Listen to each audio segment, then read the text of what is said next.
So yeah, we're essentially got Michelle Freed here tonight, and she's a talented remote viewer, and she's also a remote viewing instructor.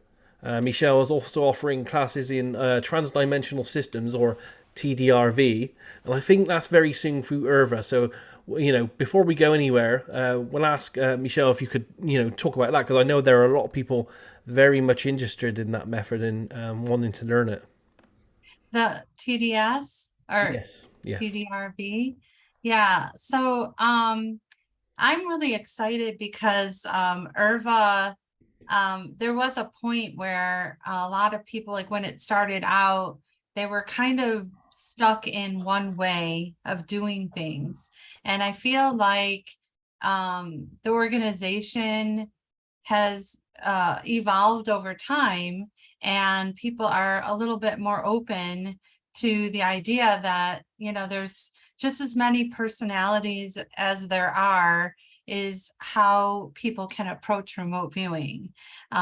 Because what I see when I see sessions is I can see people's personalities come out, and we kind of like that because it also shows us a different perspective. So that's why it's really great to have more than one person looking at something, because we can get different angles of it from based on their personality.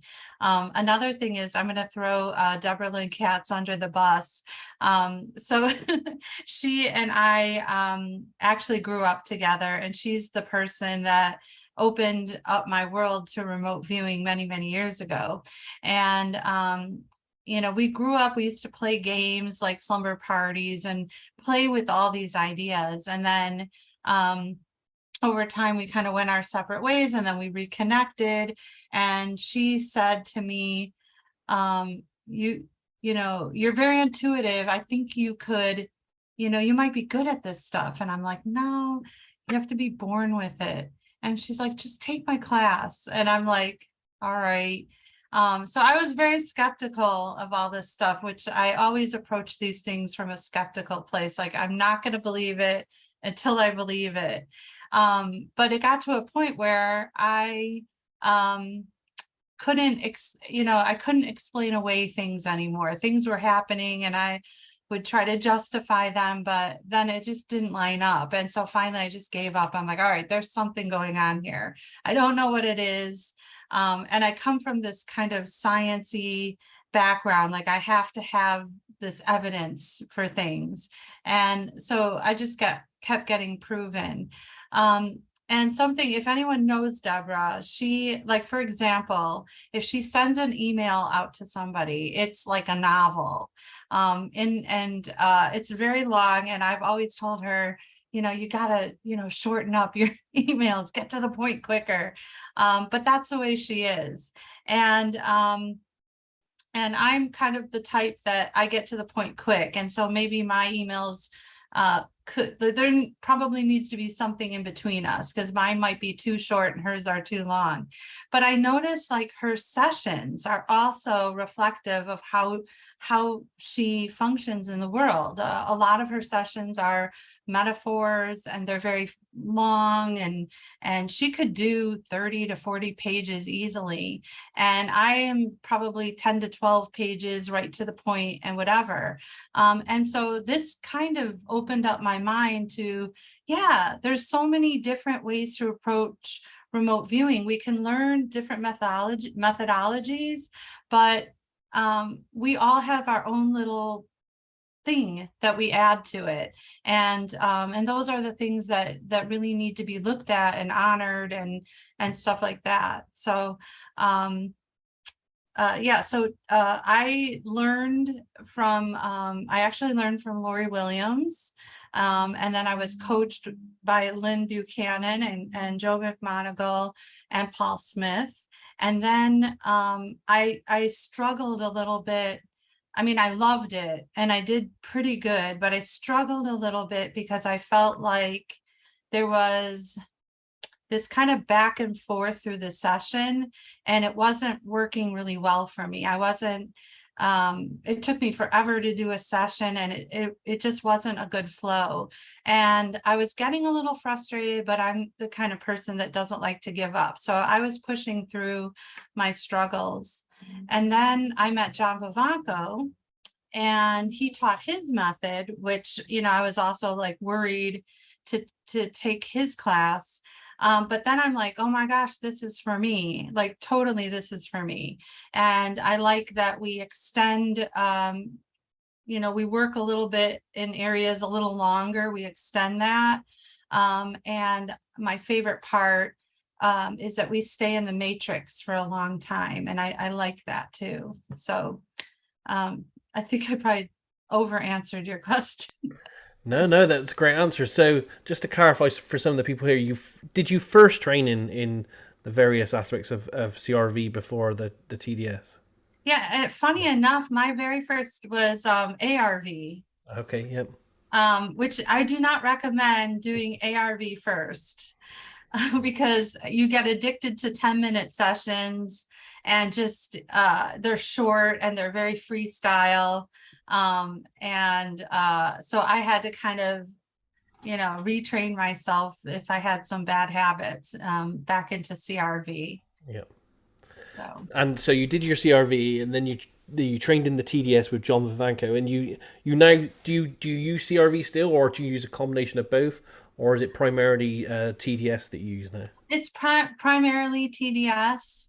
Um, and I have to say, and hypnosis. I know that sounds weird, but if we're doing something to help somebody find something missing, I've been, and it's just an intuitive thing. I never really thought about it, but I've been using a little bit of hypnosis and a little bit of RV, and it's been doing wonders. And this is what I love. Like, a lot of the students I work with, I encourage it too. They're experimenting with stuff because I want this stuff to move forward. I want, my mission, obsession, passion is that every single person in the whole world will be using remote viewing to better themselves, to better the world, and all that. I know it's kind of a dreamy thing, but someone's got to have a dream. So, um, and and behind the scenes, the incredible thing about remote viewing is your personal lessons that you learn about yourself and how yourself communicates with yourself. And hypnosis, I know we didn't say that I'm a hypnotherapist, but I guess you're getting all that. But we learn a lot about the brain and what's going on, and those lessons really help me understand what's going on in remote viewing. So we can talk Excellent. about that at some Yeah, you point. meant. I mean, I have your bio, and what I'll do is when we post a video, I'll put the bio up. Because you've done so much. It was a lot. It would have been too much for me to have read out for the guys here. Because you've worked for the Art Bell radio show as well. But going back to the TDS method, you're doing a training course soon, aren't you? In September for IRVA. Yeah, so September 3rd, we're starting, which I'm so excited. And it's going to be 8 sessions for 2 hours, and they're on Saturdays, in at 10 a.m. to 12, 10, 11, 12 Pacific time. So then you can just do the calculation where you're at. And they reduce the price. Like, I know that if you ever wanted to learn remote viewing, this is a great opportunity because they reduce the price. Not that it's, people are still struggling in the world right now, but it's the lowest price I've ever seen anybody teaching besides free, teaching RV. So it's only I shouldn't say only, but it's $150 for non-members and 110 for members. Okay. Oh. And can I get a link off you after this that I can put with the video when we put this on? Yeah, Are yeah. there many places left on that one? Yeah, they're filling up pretty quick, I think, because of the pricing. So, and it's next Saturday, right? Isn't that September 3rd? Yeah. I think a week from this Sat. Yeah, so it's coming up, and usually we get a ton of, oh, it looks like maybe Lily is putting the link up in the comment. Thank you, Lily. Welcome. So yeah, so I think, we want, usually people sign up at the last minute, so and I'm manifesting like 100 people. Okay, we'll see what happens. Yeah, I'm lucky to have one, that'd but be great. Yeah. I'm manifesting 100. That's 100 or more. That's And with the courses there, I don't know how it works. Are there going to be any like follow-on programs, follow-on training, or a community group attached to that in any way? Well, I personally do. So what I'm going to be teaching is a basic TDS or TDRV. And there is another section to it, which is I think we should change the name, but it's kind of like a healing, a kind of like remote healing kind of thing, but it also serves the purpose if you're into wanting to work on cold cases or missing people or things like that, and you need to identify people. This is like kind of works along with what I teach, but there's not enough time to teach it. So it's like a 2-day, kind of like a 2-session class to learn that part of it. But it also helps in locating, physical discomfort or issues that people have in terms of, health and things like that. And then I've been creating what I call like a mentor group where we meet twice a month. And this is kind of through my private thing, because you can't possibly learn everything in 8. So it's an ongoing learning experience. And the best way to learn is from each other. And opening up this conversation. In fact, just being a teacher, I feel like I'm a student also, because I learned so much from I just think yeah, we're all learning together, I think. Absolutely, yeah. I find myself it's a bit of a symbiotic relationship where you both feed off each other, the mentor and the student.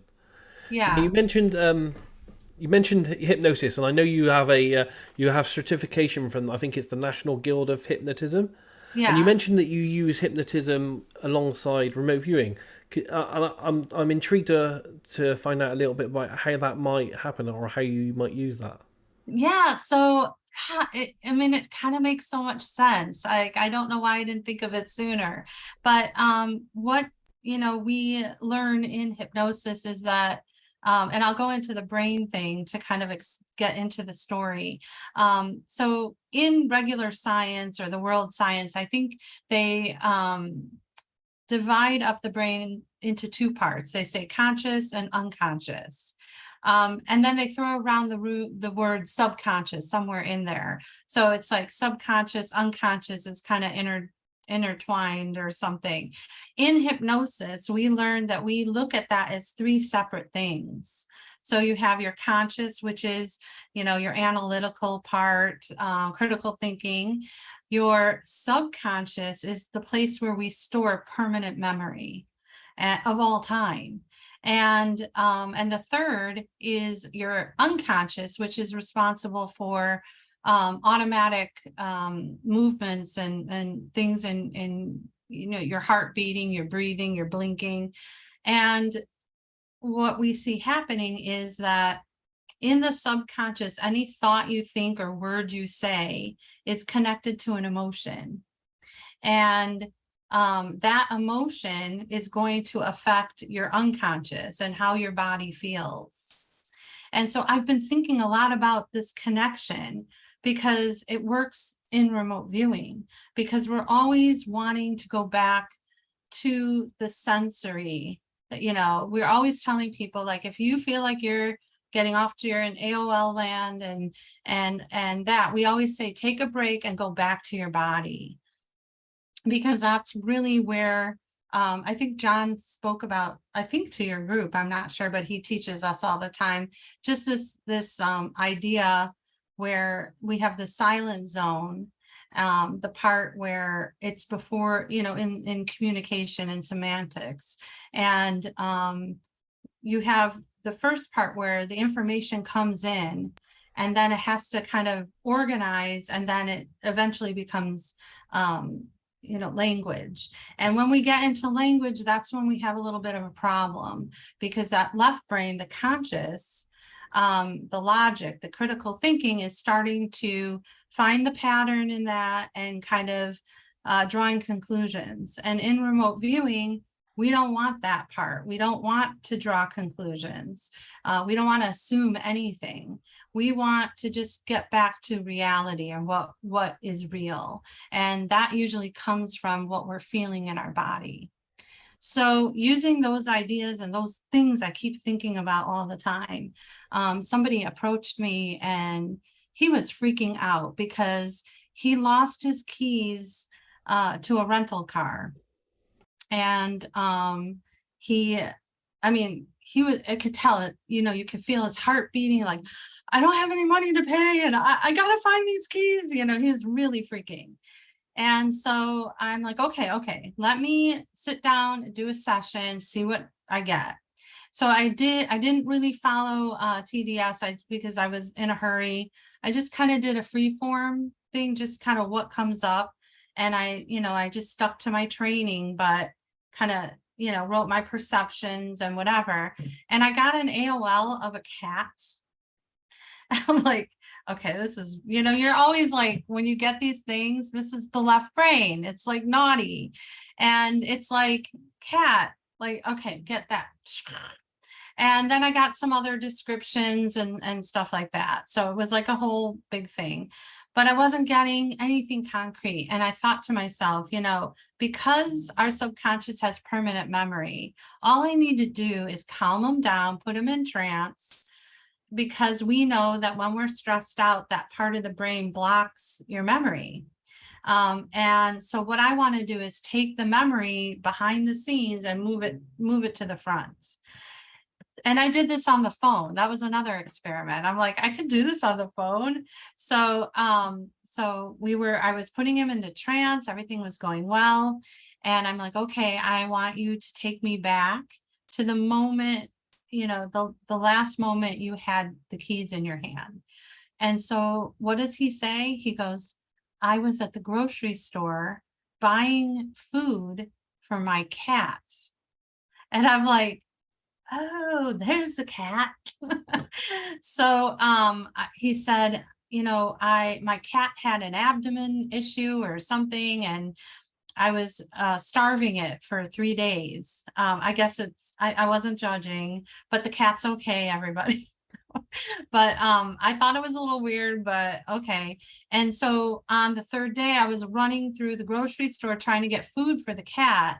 And then, so that's kind of the backstory.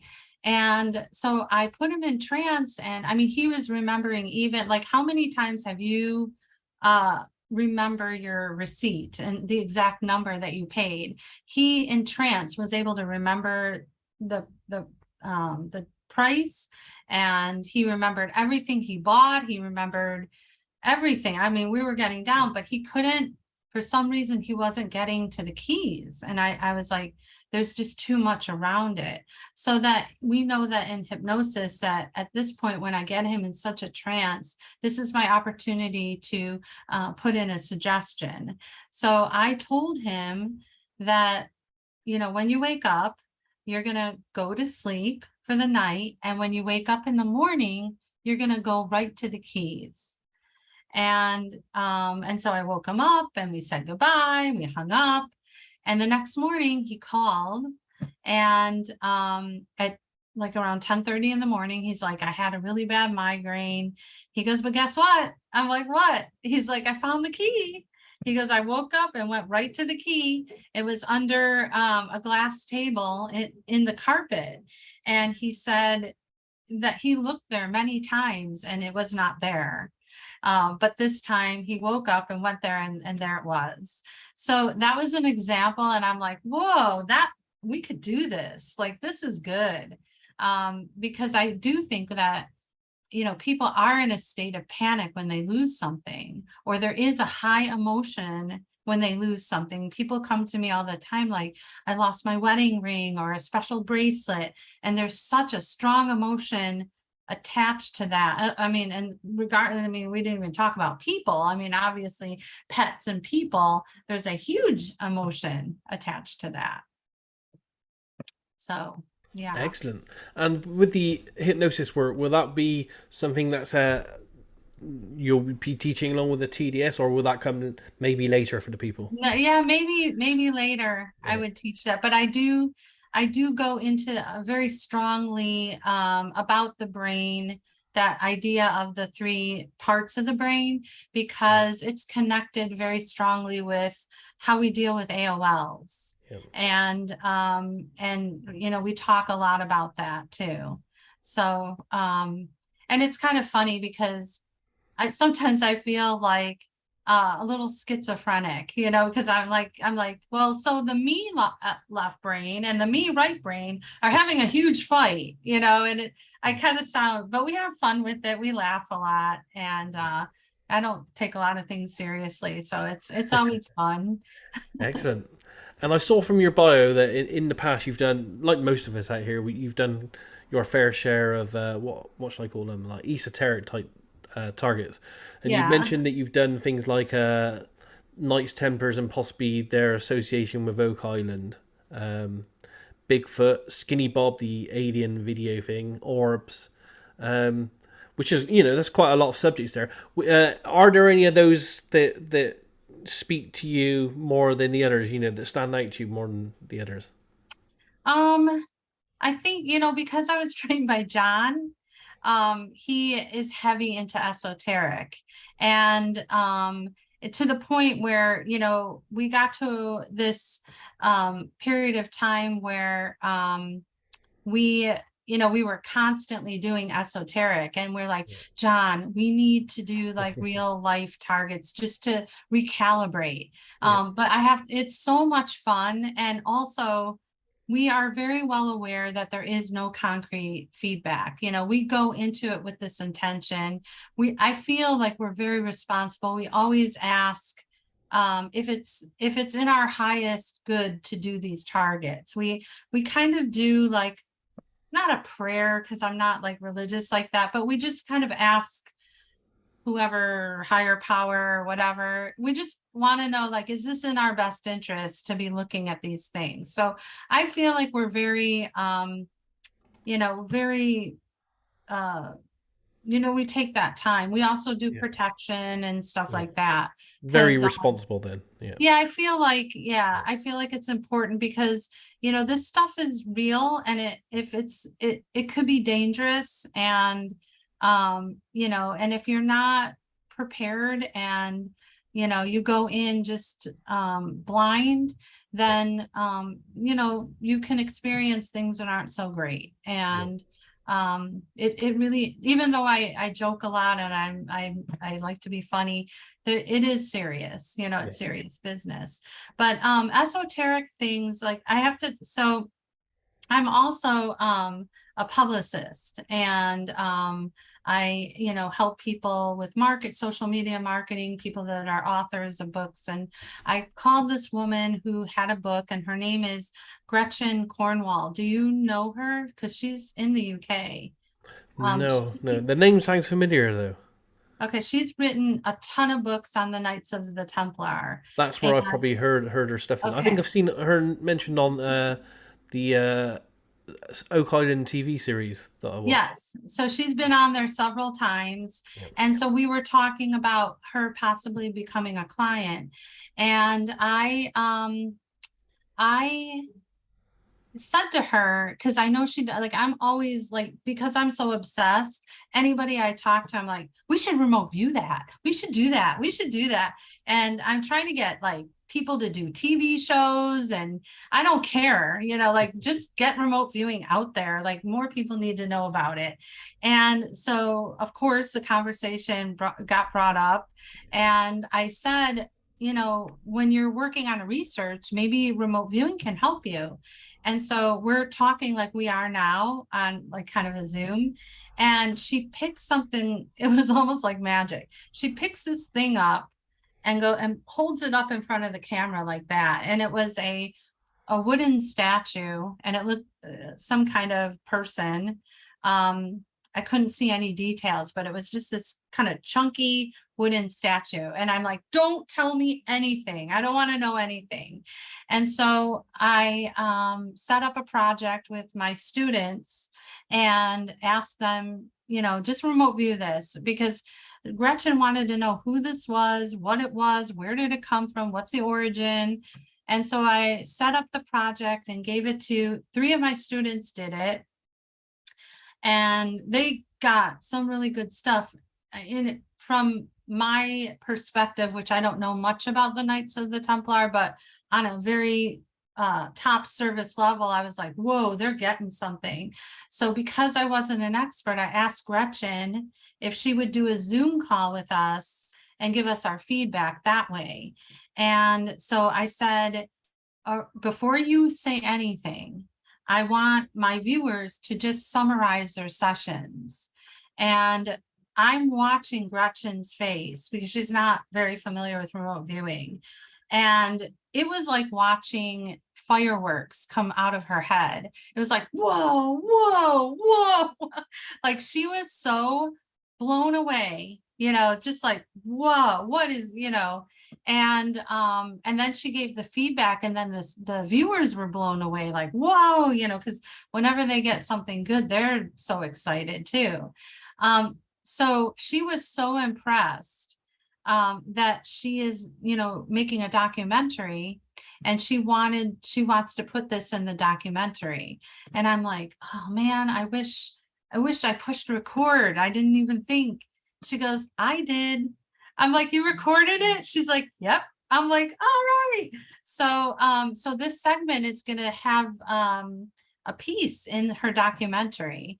And so to me, I'm like, okay, just make sure you say remote viewing did this, but yeah, I mean, that was really cool that we were getting some really good information about it. Excellent. That sounds like a great project. Yeah. Yeah. I noticed that he's got his hand down now, but Don, you had your hand up for a while. Did you have a question you wanted to ask? Oh yeah. Okay. Michelle, hi. I think were you at IRVA at the last one, or? Yeah, you look I think we met. Yeah, I was pretty sure. Plus, we also sent some email back and forth before that. But anyway, you mentioned John Vivanco, and he was my first teacher. So I'm not sure what he's doing anymore. He was teaching individually, and then he started the Tales of the Psychic Spy TV show, and then he met somebody, and Heather, and then he canceled the show, and he changed the name of his organization, and used to be righthemispheric.com. And so anyway, like, is he like certifying trainers now? Are you like, a John Vivanco certified TDS trainer, or, what's happening there? We don't have like a certified or official anything like that.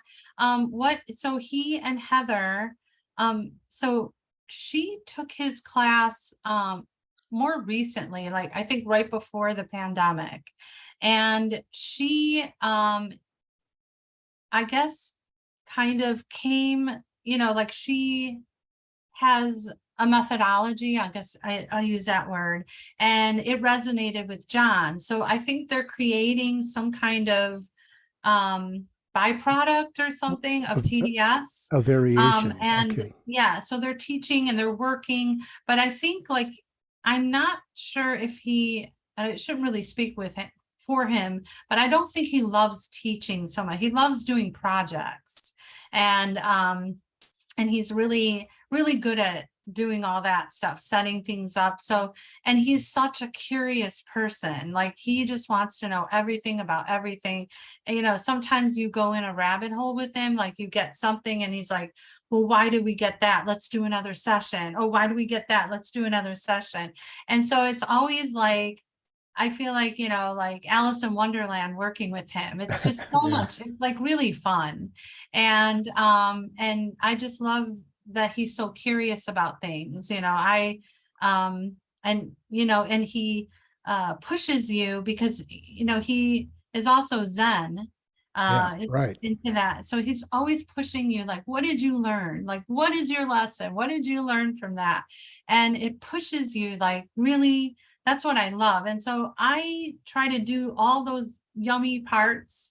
And I try to do that in my classes. I want people to evolve. I want them to do sessions. I want them to help people, but I mostly want them to push themselves into the greater of their greater, like the self 2.0, like Michelle 2.0. A friend of mine always says to me, like, if I'm upset about something, he'll go, well, what would Michelle 2.0 say? And that's kind of like what John, you know, what John would definitely encourage. Like, okay, what would you know, like the Yoda Michelle, you know, how would she handle that? And so that's kind of my background to remote viewing. So we use the protocol. It's very similar to CRV, but some different things. And Yeah, I've taken it. Yeah, I took two you of get his it. I know classes. you Yeah, have. yeah. Right. And the thing is, did you said you met him? Was that at one of his ESETI ranch like training So sessions, like so John, yeah, so TDS John, plus flying saucers kind of a thing? yeah, so John and I became really good friends, and I met him lots of times. I've stayed at his house and we're actually friends. We talk and all the time, but we have done, in fact, our episode of Ancient Aliens was filmed on ESETI Ranch. So we did, that was kind of cool too. Hmm. So yeah, that's, Pretty cool. yeah, it's so cool. I love it. All right, thank you.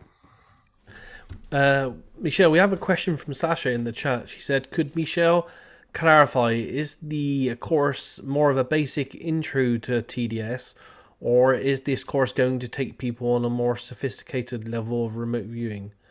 Um, And will there be a cost for follow-up on post-course teachings that you're describing?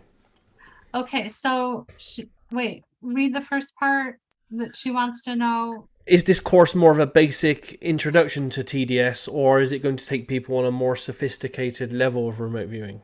Okay, so I feel like the way TDS is set up is, it's not like CRV where they have basic, intermediate, and advanced. I feel like our basic and, you know, intermediate and advanced is just to keep practicing and learning. So it's not like we have separate classes. Like, so the first 8-week, usually I teach 6. So this is going to be very expanded and we'll take our time with everything. We're going to learn the whole thing. Like, by the end, you're going to know how to do sessions and ready to go. And then I would just say, okay, you got to keep practicing. And then, you know, and then we talk about what did you learn from this, and stuff like that, and different, you know, little things. And we learn these little things, like added things like using a timeline, using a pendulum, all that stuff we do in the mentoring group. And that's like twice a month, and there is a charge, it's $50. And then the other class, which is like the remote healing one, I haven't priced it yet, but it won't be a lot. But I also want to tell people that if you can't pay, don't not take it. You know, call me up and I'll probably let you. Don't take advantage of me, but I will definitely, you know, if you are really want to learn, I really want to teach, and I can't teach if I don't have a student. So I don't want money being the reason why you're not taking it. Yeah, so that's that.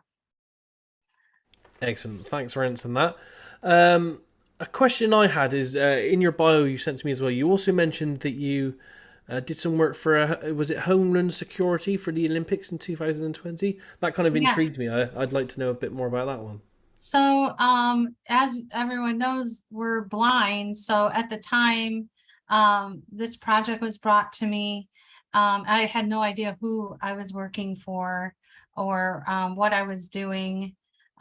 Just given a target number and just do it.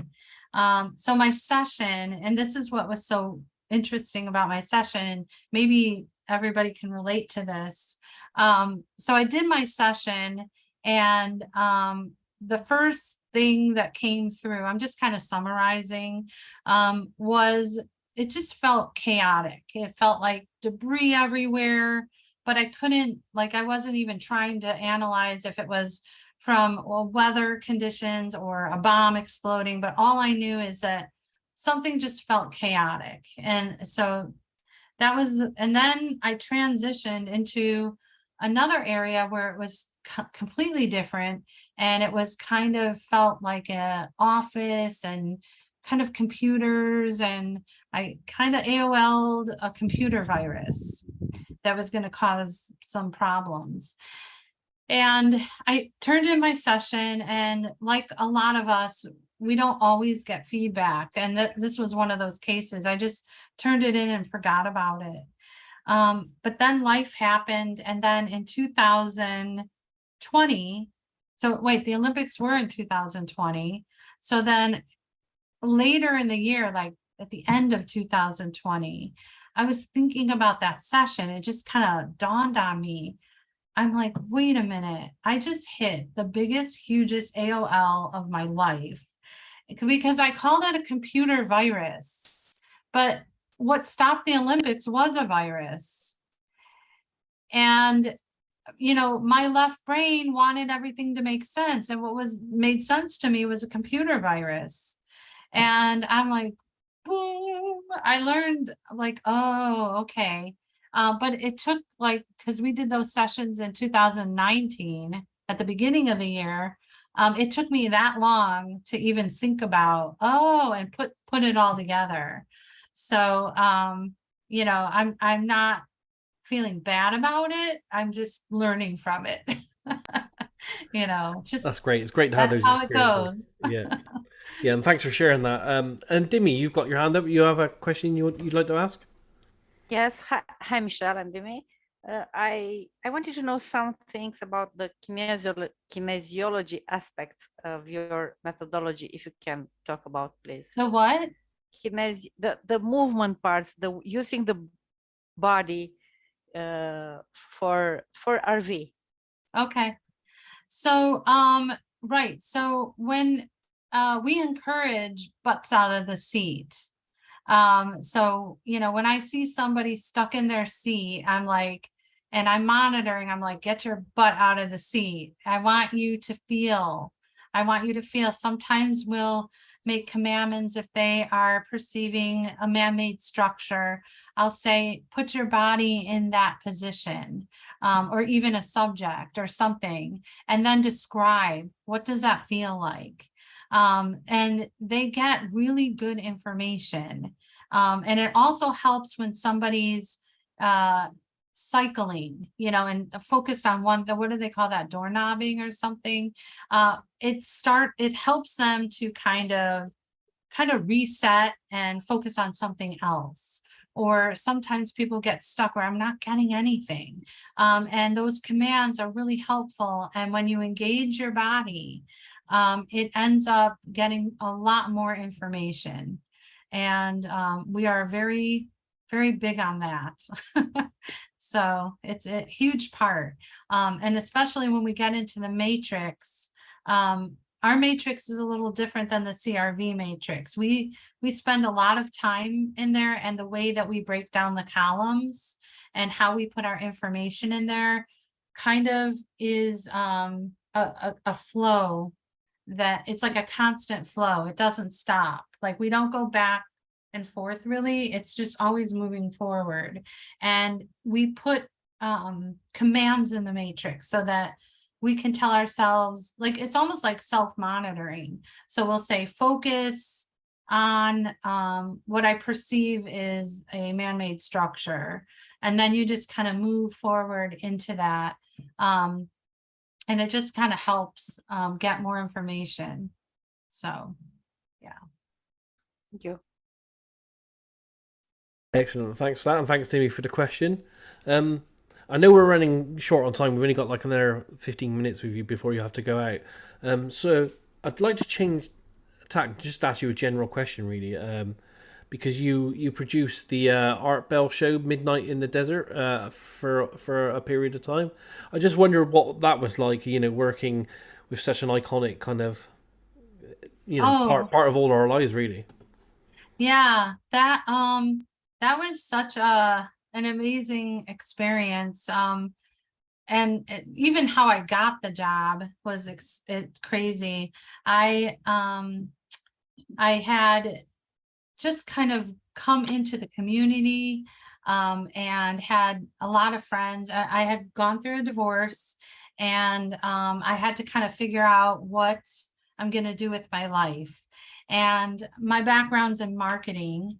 And I used to direct musical theater, and I'm like, I need to figure out what's in now. What's the trend? Like, what, I want to be in with the times. So, radios, and it was just about to transition into lots of podcasts. So radios and podcasts and things like that. So a lot of my friends, like Russell Targ and Joe and John Vivanco and all of them had books, and I just on my own would call up shows and ask and write up a pitch to get them on these shows. And I'm like, I kind of shied away from Art Bell, but then I thought, why not? And so in the subject line, I put go big or go home. And then I wrote a whole pitch, and this one was with John Vivanco. I wrote a whole pitch about his book and everything. And then I got called like the same day. The producer called me, and he's like, oh, tell me about this guy and what's this going on. And I'm like, okay. And we talked for like 45 minutes. It was crazy. He's like, okay, I'll get back to you. So I'm like, cool. So it took a long time for someone to get back to me. So I thought, this isn't good. And so finally they got back, and it was Heather Wade, who was hosting the show because Art had to, because of his sickness, he had to kind of take some time off. So she was kind of the fill-in host. And so she called me up, and she's like, I'm so sorry it took so long to get back to you. We lost our producer. And I'm like, hire me. I don't know where that came from. I have no idea, because I'm not that, hire me. I would probably stutter a little, but I did. It came out that way, like kind of vomit. And she, being a host, was completely speechless. And she's like, oh, well, let's see how you do. Book me for the next 2 weeks. I'm like, okay. So in 2 days I booked, and he had shows Monday through Friday. So I had to book 10 people in 2 days. And so Art said to Heather, you better keep her. And that's how I got the job. And, just by asking for it, or not asking, I kind of demanded, but,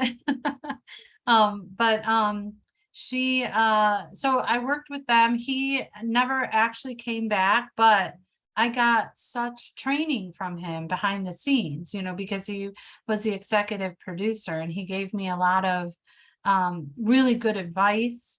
And it's everything that I learned from being on that show and being with him has helped me with my venture now, with my company that I'm doing. And it's great. I mean, he, I think anyone that listens to him, he just has a knack he didn't believe everything that came on the show. And when we were picking guests to come on the show, we also wanted to make good radio. So sometimes we would have some, kind of crazy, goofy people.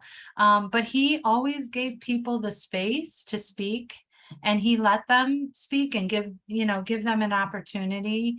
And he was always respectful to people. And, there are a few people that we did have to put on the do not call list. So that kind of happened. But other than that, I just really had a lot of respect for him. And just, I think he paved the way for all these podcasts. And he made it okay because, especially in hypnosis, and there's a lot of people that will come to me and say, I think I was abducted. And I'm not sure if it's true or not. Like sometimes it could be like a lucid dream or whatever. But these people, whatever they believe, they're going through trauma because, they can't talk about it to any of their friends because their friends all think, they're crazy. And, it's not, it's hard for them.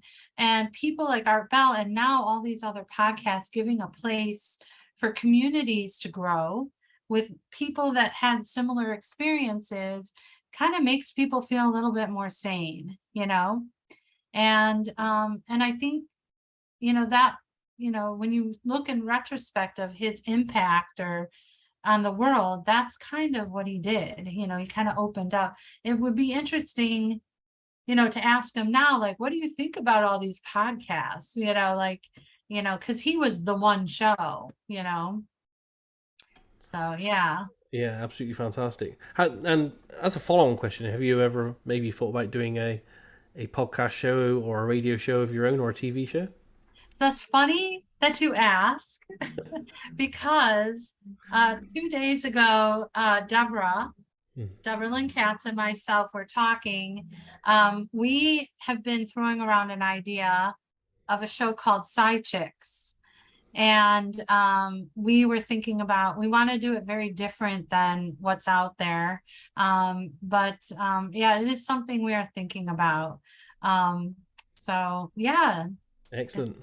Yeah, I think it'll be fun. Yeah, fantastic. And there's a lot happening as well. There's one of the people here on the podcast who's been silent, like David and Brett Stewart. They're in production of a new remote viewing podcast at the moment, which will be out in a few weeks as well for people. Oh, who are they? David Harker, he's being a bit silent. He just turned his mic off. So yeah, he might give you a bit of an overview on it. I don't know if it's a secret or not. Oh, it's top secret. Yeah. Well, now it's not. Talk about it at all. No, it's not secret. Well, I can tell you, but I'd have to kill you. When you call me up because I can help you. We can help you with lots of things. We can talk later. Yeah, that's so cool. So tell me, I know I'm taking over here, but I'm really curious. Tell me a little about what you're. Well, I did have a question that's topical. Could you do my question first? Sure. And then if we've got time, because I know you have to go really soon, so I don't want to take up everybody's time with that stuff. Go for it. I asked John Vivanco this when he was on the chat, because Prue Calabrese had said we want TDSRV to be an always evolving methodology that's always experimenting and stuff's coming back into it. John said that what he was teaching was more or less what they were doing back in 2001, and that it hadn't really grown. Is what you're teaching different? Have you been able to bring people's experimentation back into it? Yeah, absolutely. I think that, and I'm not sure why he said that, because this, when TDS first came out, not first came out, but when he was first teaching it, he was just kind of going through, but now there's like little things that we keep adding to, there's subtle things that we're adding that is focused on this, what we're talking about is a sensories in our body, because a lot of times it was kind of just what was on the paper, and and whatever, but our focus is kind of turning into, our body and that connection, learning how to kind of navigate between that silent and the language. And so that we are working on a lot of experiments to try to fine tune that and get us in a place where we can cope with it, because we know that, it's something it's part of being human. I mean, it's our necessity to make sense out of things. And we found that if you ignore AOLs, then that's also a problem. So the better issue is to kind of learn to let them go. Let the idea of what you think let that go, and just allow whatever comes to you be the reality. And when we start doing that, we're getting a lot more information. It's interesting you say that, because after I learned TDS, I couldn't deal with the no AOLs and no AI breaks. I just couldn't cut, so I just put them back in and just decided to make it my own and put them in, and it worked much better for me after that as well. Yeah, I think, and also in hypnosis also, if we dismiss things, that's actually almost like giving it more attention in a way. It's kind of, we tell people, because it's surrounded by maybe like a fear, like a kind of a fear. And yeah, I would say it's a fear of an AOL, or the fear of being wrong, or things like that. And even going through the action of ignoring it is giving it too much attention. But if you just, I don't want to say embrace it, but just learn to cope with it, accept it, and then find a little way, a little strategy, which is to change your focus to commands and start looking at something else. Then I think it's a really good way to handle it. So it seems to work. Wow, there's somebody here tonight, Josh, who's writing as we speak a document entitled "Embrace the AOL." That's about different approaches to AOL. That's good. Be one with the AOL. I can't believe you've only got an hour. You should come back and do another one, and we can talk about AOLs. Oh, thanks. Yeah. Yeah, that's a whole Zen thing, because this whole idea of AOLs has actually, I use it in my everyday life now, because I didn't realize how much just in relationships and communication with people, I never realized how much I assume, I draw conclusions, and I'm always wrong. And so I've kind of made an AOL a verb, like I'm AOLing, like with my friends and stuff. Like I need to take a step back, refocus, and then ask the person, what did you mean by that? Instead of like just blowing up or getting upset or having hurt feelings or whatever. Like AOLs, they're in our life. And so I just kind of, what I'm learning in remote viewing, I'm just putting it in my life and trying to communicate better with people, or observing things better and things like that. So yeah, it's very, very big lesson.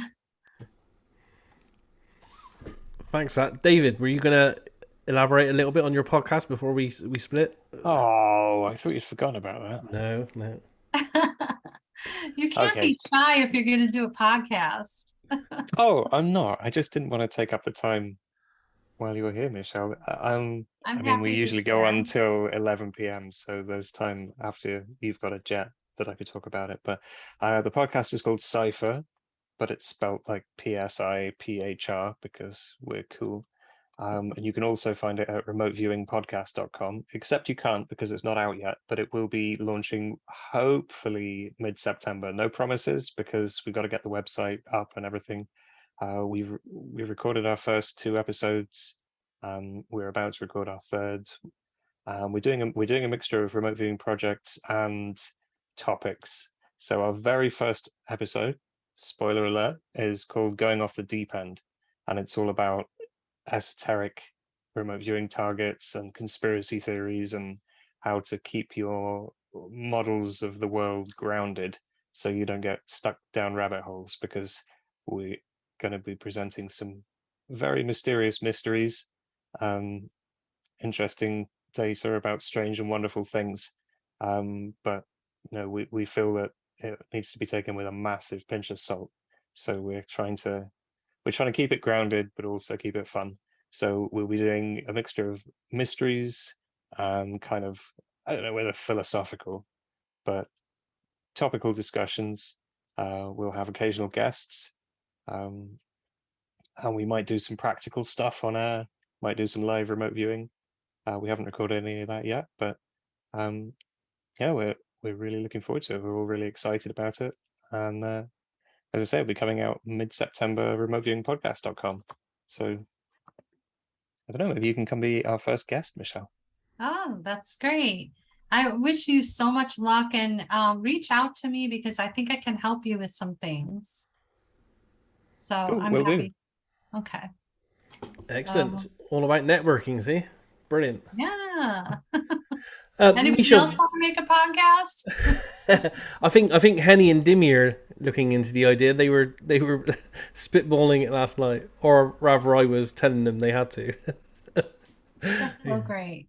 Yeah, but the more people doing this kind of thing, the better. And it's I like the explosion of all the different avenues that people have taken up over the last few years. It's really moving remote viewing forward a little bit, and it's removing some of the toxicity that's been prevalent in remote viewing in certain circles as well. So it's fantastic. Yeah, absolutely. I mean, it's important, Yeah. and love to see more women getting out there. Radio and podcasting started out dominated by men. Nothing against them; they're great. I love them, but I'd like to also have some women coming out there, intelligence and giving their point of view too. Yeah, totally agree on that one. Before you go, Michelle, because I know you've got the trot in a sec. Other than the training that you've got going on very soon, is there anything else that's coming up for you that would be worth us knowing, or anything? Any No. projects or books? No, no. I would, people tell me to write a book, but I don't know if I want to write it.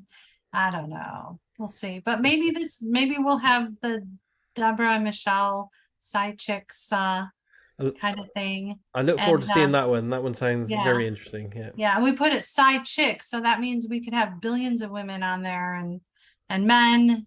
We can have men. I'm not against it, but well, there, I don't know if you're a user of the Discord remote viewing kind of tools that the rest of us go on. We most evenings we're on there discussing RV and doing projects and stuff. But Henny and Dimmy and several of the other people here are from that. And there's a thriving female community on the Discord remote viewing server. That's so great. Yeah, I've noticed. I think it's fantastic. When I first started, there were not very many women. And now there's just, like I'm looking at all the names here and it looks like, quite a few women. So that's really good to see. Excellent. And, I think we need balance, because like I said, men bring to the table something and women bring to the table something. And I mean, we're combustible together, it's just, it's the things could I just interject slightly and take issue with the idea that Discord has a female community? Like they're not in their own separate special place. No, I understood what it was saying. Mean it like that, but it is there they are have their a lot own more room off to the side. Yeah. It is a lot more thriving with the female participation on, I would say, on Discord than it is in other places like Facebook. Yeah. So it's called remote viewing, just remote viewing? Well, Michelle, I'll send you the link because Yeah. I'll get in Okay, touch send with me you. the link. It would be great. Yeah, pop along, have a chat. As I said, there's people there most evenings chatting, doing live remote viewing.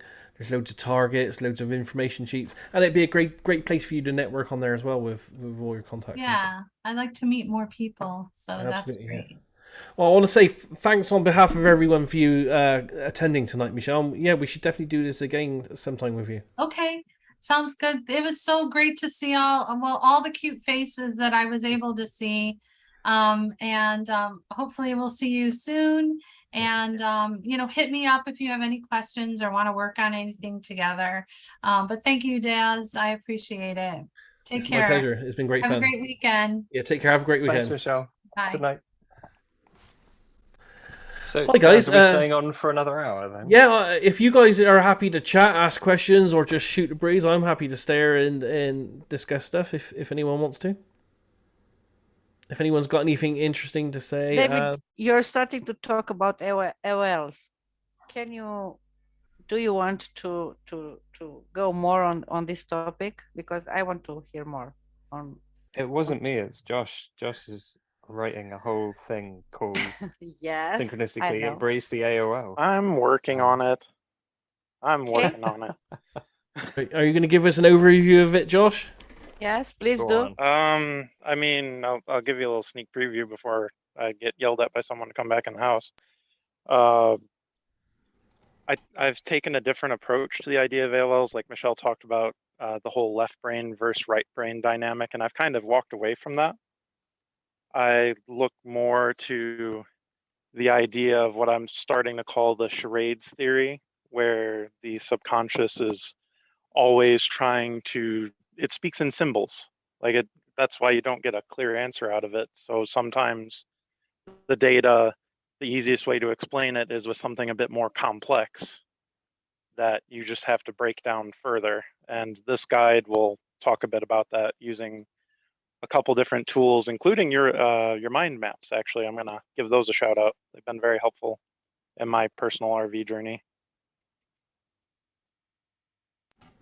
Excellent, sounds great. And where's this going to be? Are you going to post this on Reddit or on a blog or somewhere?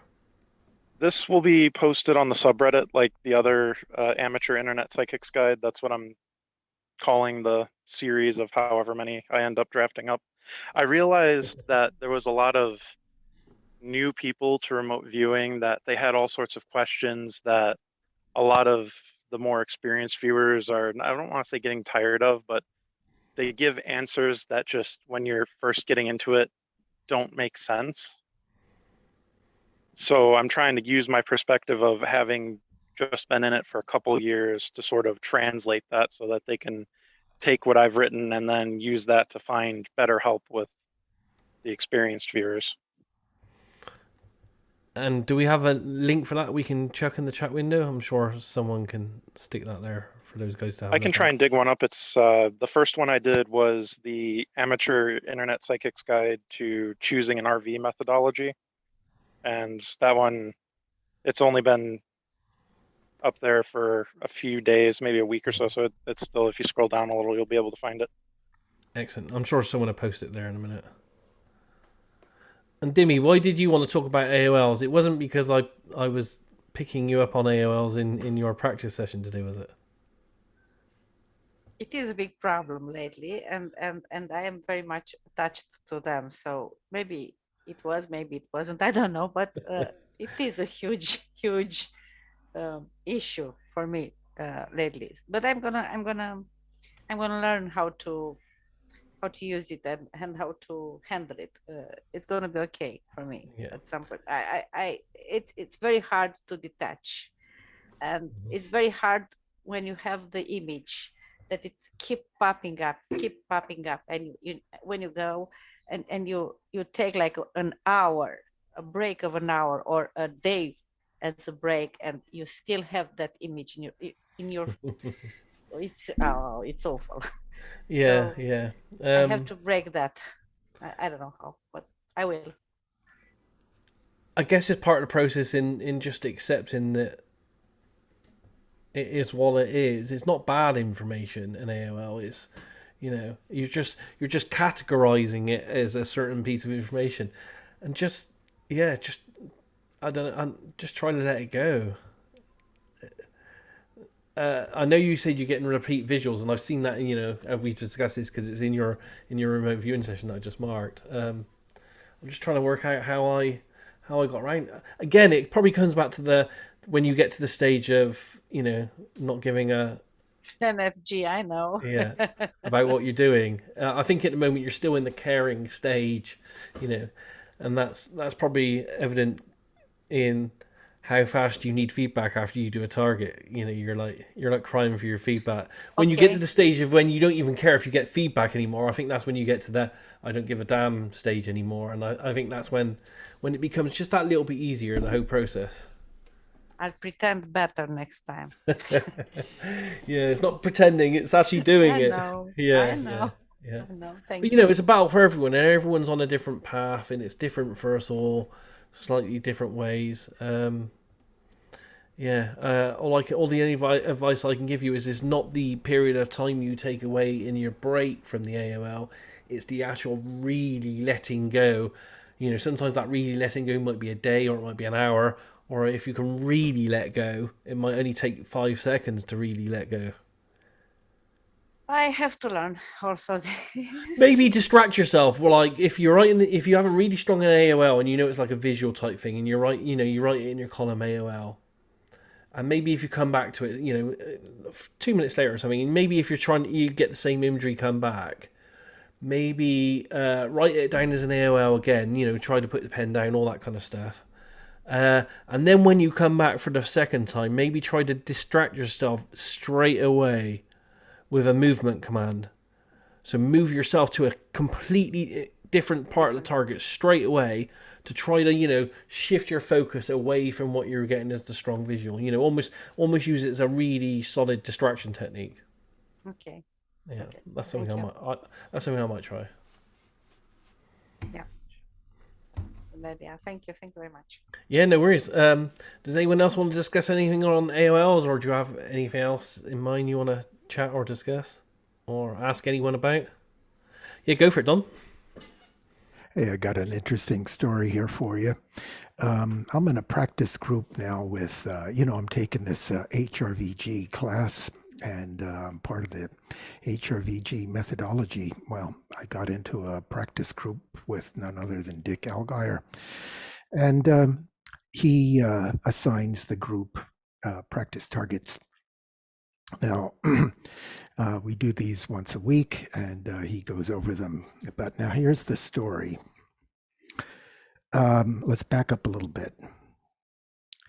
I was watching Joe McMoneagle talking, and you know how he sort of talks about, I don't pay any attention to the tasking ID anymore. I just intend to give the people what they want. And I thought, that's pretty interesting. I've never tried that. So for this last session that I did, I sat there with my tablet ready to go, and I'm thinking, all right, I've got written the target ID down, but let's just give the tasker, I don't know who did this tasking, let's just give the tasker what they want. So I was really surprised at how fluid the information was coming out in this session. And then at our weekly meeting, Dick Algier mentioned that this was his target, and that everybody got this target except Don. Don's going to feel real bad, but I have an anomaly associated with Don's target. So first we'll go through everybody else's session. So then he did that, and then he said, okay, now, as it turns out, Don seemed to be doing my crypto target for this week. And then he showed some pictures left and right of his session and my session, where he was going on about some sort of document. And then on my side, I had a document with an old-fashioned quill pen and an ink bottle, and then somebody scribbling on a piece of parchment and whatever. So I guess the takeaway from this story is be careful about this giving the tasker what they want, because I guess he was doing his session when I was doing my session and I was giving him what he wanted. There it is. I Wow. want to chip in on this one too, because that's not the only reason to be careful about that. When Joe said that he does that, I thought that is so dodgy, right? Because you often get taskers who have they have a desire for a certain outcome. And we don't need to name names to know that, some people want to find the zebra when in fact there's a horse, right? So if your tasker really wants to find an ancient city full of solid gold and aliens in the Grand Canyon, and you task yourself, or you have your intent as I want to give them what they want, you're going to be fulfilling a wish fulfillment role. You're going to be a psychic wish fulfillment machine and just validating the tasker's desires as opposed to reporting ground truth. This was an experiment. I had no clue what was going to happen. I thought maybe it's going to work. Joe said it would, so let's give it a try. But look what happened. This was like the very first time I tried it. So there's, I agree with you. Did you phrase it, give the tasker what they want? Or I think I said for this target? No, I think I said give the tasker what they need. Well, hopefully Cryptovian can use some of your data then. I don't know whether he's going to announce it, but I just did think it was interesting, this whole scenario. And the fact that he did mention it did make me feel better that I had a missed target. It's a pretty big miss. RV is all about intent, so you have to be very careful of where you put that intent. Thing. You've got to be really specific. Yeah. What you could, if you want to produce things that are going to get you paid rather than reporting ground truth, you could try what will make the tasker the most happy, or what will get me hired for a load of follow-up work. I mean, you can do that. That can be your intent, and your data will follow it. You can put anything in. You know what I've been doing recently is, at the moment of target reveal, where you're sitting there and you're like really sort of excited / nervous, wondering what the reveal is going to be. And then they announce it and you either feel good or you feel depressed. All right. Well, I tried this. I tried projecting into the future before I'm starting my session. Project myself to the moment where I get the target reveal and I want a happy feeling. Let me get that happy feeling now and then, all right? And then I do my session. And I've had pretty good luck with that. So it's just another experiment. I do something similar. What I prompt myself is that it's going to be a super great feedback event. They're going to be happy, but that my data are also true. So I'm going to do a good session. Great. But if you wanted aliens, I'm not going to give you aliens if there are no aliens, but I'm going to make you happy. We'll get some feedbackable good stuff, which I think is a middle ground, because that whatever they want thing that Joe does, that seems dodgy to me. Yeah, it brings in the money for him, right? But if I guess it's worked for him, and he did say it's, I think, several times. But let me just ask you, what do you do in your sessions when you don't get anything? You're just like waiting for something, and you're not sort of, maybe it's there, maybe it's not. You can't describe it, or, you can't perceive it properly. You perceive maybe something, but what do you do with that? It's such a long time ago that has happened to me. I can't remember my last session where that happened. Wow. I don't ever not get anything. See, with this HRVG, they want mostly visuals, so I'm focusing on visuals. And a lot of times, some of these visuals are really... My visuals are pretty sucky earlier on in a session. They're not good. I think you do need to be... This is just my, you can't take this to the bank. It's my hunch. You want to be in a theta brainwave state to get nice psychic visuals. I usually find my visuals get better later on in the session. So yeah, just one moment, Rose. So if you get yourself in a theta state, I know HRVG has a bunch of cool down stuff that you can do. I know Dick has quite an extreme cool down, which Yeah, he I guess a does. lot of Yeah. people don't have time for. But I don't really do it. Yeah. yeah, getting yourself into that slightly. You're familiar with the sort of alpha, beta, theta, gamma, Sure. delta brainwave thing. You know, you go from alpha down to theta, down to delta, where you're basically asleep. So you Yeah. kind of want to get halfway asleep.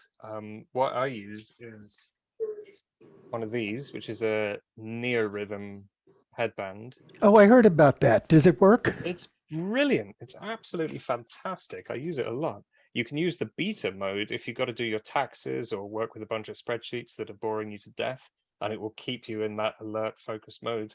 I tried the Delta one once, and it felt like I'd just woken up in the middle of the night. You know, when you're stumbling about and you can't find the toilet, and you're like, it's like it's really effective. Do you know what frequency it's operating at? The different options? It does 2 at a time. You can customize it a lot. It has a mobile app over Bluetooth, so you can set different frequencies and durations and everything.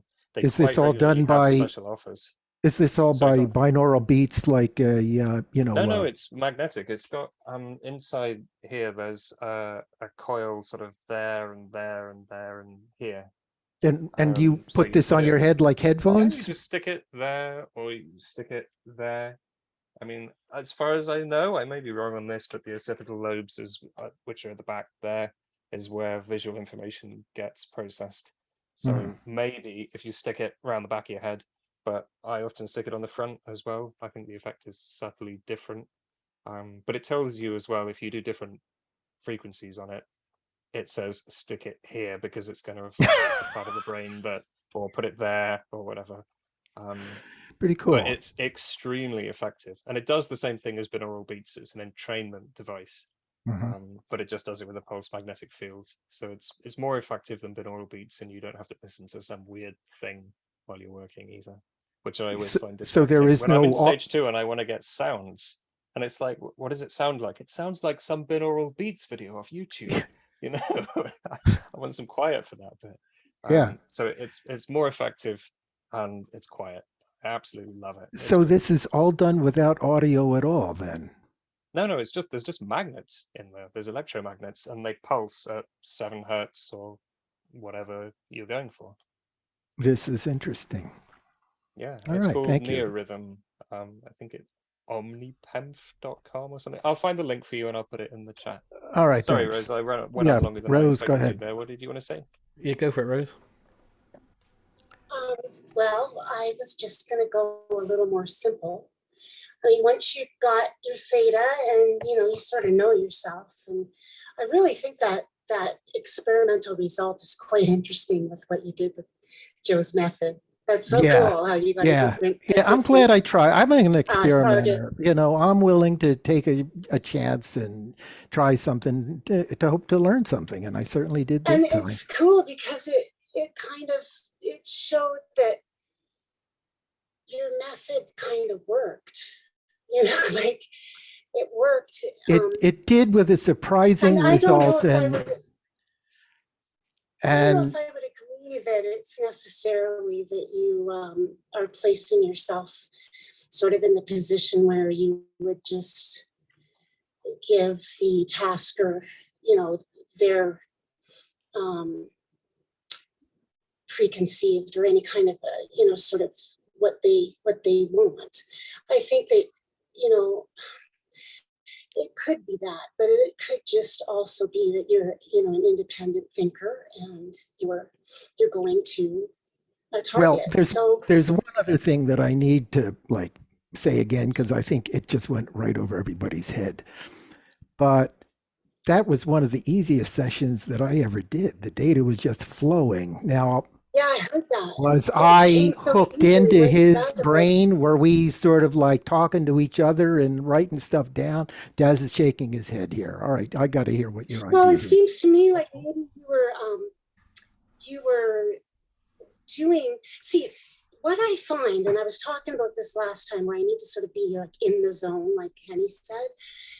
It's almost like, the way that I have done the way that I've experienced my psychic experiences has been as a result of my intention to be in sync with the universe, which is kind of what Dale was talking about when I was talking about the synchronicities.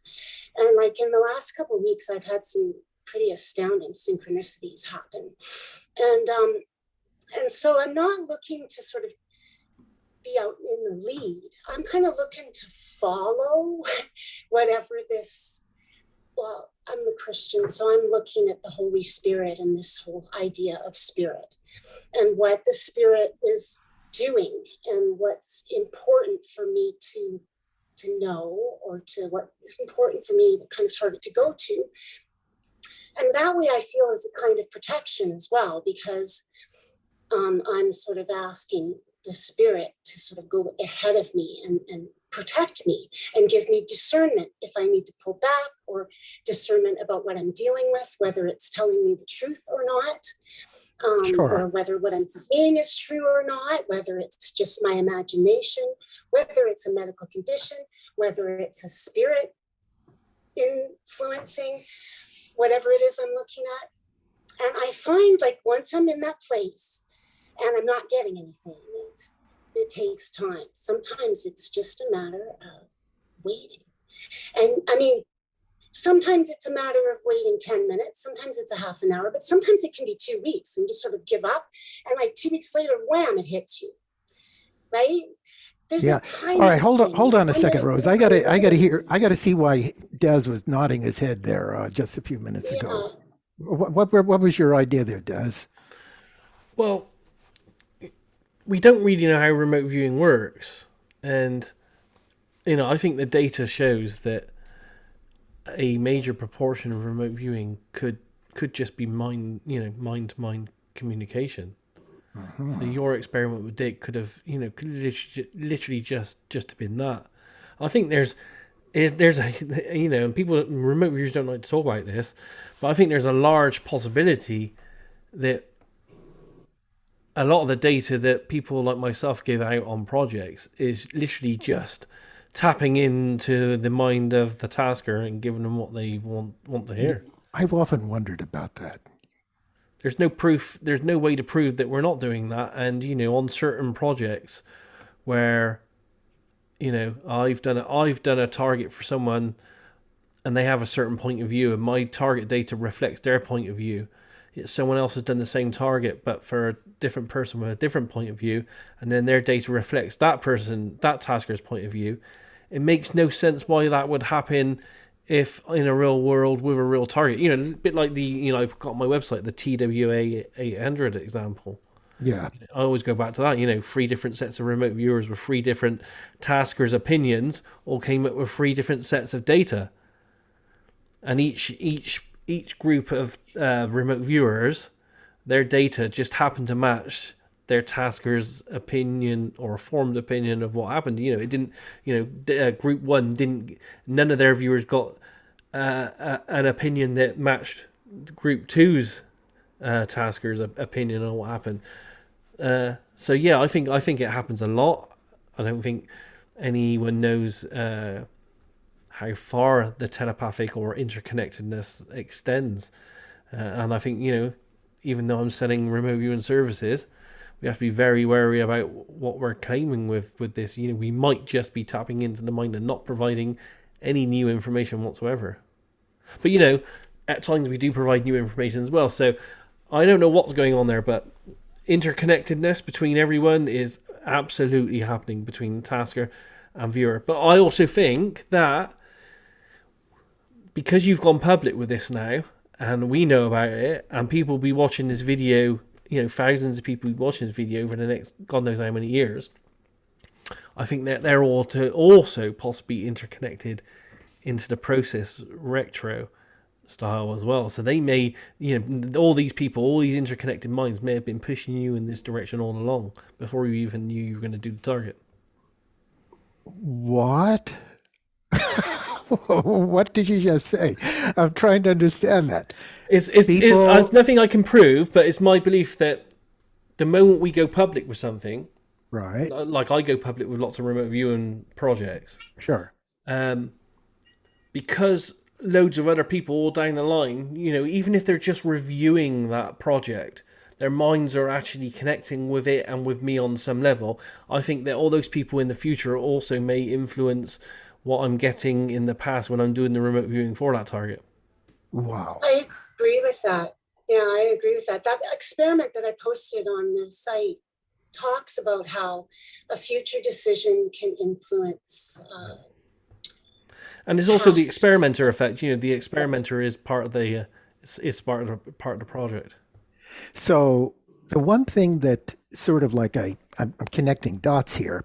I remember when there was a classroom situation at TDS RV. I was watching the thing and everybody was, doing well. And Prue Calabrese in the video said, oh yeah, when you have a live class and we're all working the targets together, it tends to improve performance. That went right over my head until now, Yeah. where I'm starting to think, Hive okay, mind. yeah, it somehow, reinforces each other. It helps each Yes. other. I'm just wondering whether we should actually be doing group sessions at the same moment or something, Well, because timing doesn't exist in remote viewing, it doesn't need to be at the same moment. You're all, because you're all working the same target numbers, same target intent from that tasker. Everyone is interconnected. And that's what I mean. Even the people that review the target later, they're interconnected as well. Because as they're reviewing it, thinking about it, they're having thoughts about it. They're, whether it's right, whether they think it's wrong. Yeah. So I think it's just a big cloud of interconnected consciousnesses that can affect the target. And you've got to bear in mind as well, we have this cloud effect, this overreaching consciousness of society effect as well, which I think we may even also be tapping into a larger consciousness community on some of these bigger targets and projects as well. Well, I agree, Daz, because look at how I found you guys. I mean, I'm on a trajectory where I really needed to understand remote viewing at this point in my life. And it applies to some important issues that I'm dealing with on a kind of a large scale. And one of the synchronicities that happened this week is that I decided, for instance, to phone somebody that I haven't talked to for 20 years. And that person informed me that someone I know died within a couple of days, and that they were going to try to contact me because of that. So I do think there's something really powerful going on collectively, definitely. And I believe that I was drawn here so that I can understand that, and that I can understand that there are people in the world who are like you, and like that I'm like you, that I'm kind of finding my people. I thought they were in the church and maybe there are some, but that's not where my type of people, the kind of visions I've been seeing in church. I mean, I've seen visions of huge angels with birds' heads while I'm in church. I saw the manas floating around and I didn't even know what they were. And I've done some research now. And I was trying to tell my pastor that I'm seeing these things. And I guess he just didn't know what to say to me. I mean, you guys would know. I mean, I'm looking at some Egyptian temple and I'm looking at, so I really need to find out what it was I was seeing and why and kind of how. And I embarked on that journey, quite a while ago, and it has led me here. I followed a trail. So I don't know if that means anything to you, but it's pretty meaningful to me. And I feel comforted because I've had to abandon a lot of the people that I associate with because I can't be myself. I can't be my authentic self. I'm not understood for who I am. I actually believe that, in the past, if you really wanted to get into spiritual mindset or learn about the mind, you became a monk, you isolated yourself, you had quiet, and you were totally focusing on your mental energies and meditating and all of that. Roll to 2022, I think that's being done right here in this group. We are studying our mind. We are learning Like a group how of it talks, Yeah. how we can interact with it, how, this aspect of like timeless dimension of the mind. That's pretty amazing stuff. Yeah, yeah, yeah. And I think And these that's what I thought. meetings all help as well, because we're all we're also interconnecting as we're doing these chats and these discussions and sharing as well. Definitely. Yeah, and I feel like I've really lately, for instance, I've done a bit of research on the UFO crashes in France, because I remember one of the first things I talked about was this dream I had when I was 13 of being in a spaceship and crashing in France. And it turns out there is a law that was made in like 1953 in France that prohibits UFOs, landing or crashing or flying around, because they had this big spate of sightings. And it was Chateauneuf-du-Pape actually that advocated for this law, and it was really great publicity for them. No, wait a But minute. You're saying something they was made a going on in law? France. They made a law Yeah, so UFOs they couldn't made a fly law. around? Is that right? No UFOs allowed in this airspace, and it was really interesting. And so like I had that dream, and I remember it was an old style hay field, and there are some hay fields, grain fields type thing in that area of France too. So I mean, I don't know. I mean, what was that dream about where I crashed in a UFO? No, And I felt dreams very are another frightened. thing. Yeah, dreams are I like, felt I know, and it was like so vivid, and I felt like there were tall French men with curly beards, and they were chasing us in the field. We were trying to hide. Like I was with somebody. I don't have any visuals of who I was with, but I know it was a we. And we were being chased, and we were being captured, and it was very frightening. And then I woke up because it woke me up, and it was like I say, I've never really been able to talk to anybody about that. No one really. So you know what? Sometimes I say. worry that the stuff that you see in your dreams, that sort of chaos mishmash of work and school and family and travel, vacation places and all of that mishmash. I sometimes worry that my remote viewing is being filtered by all of that. It's like a little bit Yeah, I don't chaotic. get those mishmash dreams anymore. Like, and most of my life, if I remember a dream, it's usually something about the future. And that was a really weird one because it was about the past. I mean, I had a dream about an individual out in British Columbia before I moved out east. And like 20 years later, that individual appeared in my life, but I had forgotten the dream because it was so far. But then later on, I remembered that I had dreamt about this person when it was too late because it wasn't a good. Yeah, but don't you believe that that's all kind of like just mental energy, and you're Well, I'm like, kind of asking, when you're dreaming, because I don't know. when you're dreaming, you're experiencing in a more of a pure form this mental energy. It's sort of like, here, there, and you're not really sure what it is. But these dreams, they seem more like remote viewing. Like it was very specific individual that I saw. I had the height of the person, the color of their hair and the facial hair, and the exact type of facial hair, and the exact type of intentions that this person had towards me. So you felt like you actually saw the specific person. I believe I saw that person. And, when you meet the person in real life, you can, it's cognitively dissonant. And I may have remembered that dream around the time that I met that person, but I couldn't believe that I had dreamed so far ahead. Like I was having trouble accepting that these kinds of experiences were real. And I've had more of them, and I've had some other experiences. That's the thing though, like everybody in this group right here has got stories to tell. They've all experienced some very interesting stuff. And quite honestly, we need a place to share these stories because, for the like average person on the street, like a lot of this stuff is unbelievable. It's just, you can't possibly, talk about it with that. But like in a group like this, you can share these stories and people light up because we're used to the accepting, like, you know, these crazy things that, you know, are just beyond, like, you know, normal understanding maybe, but like somehow we relate to the energy of it. We like the feel of it. You know, it's amazing.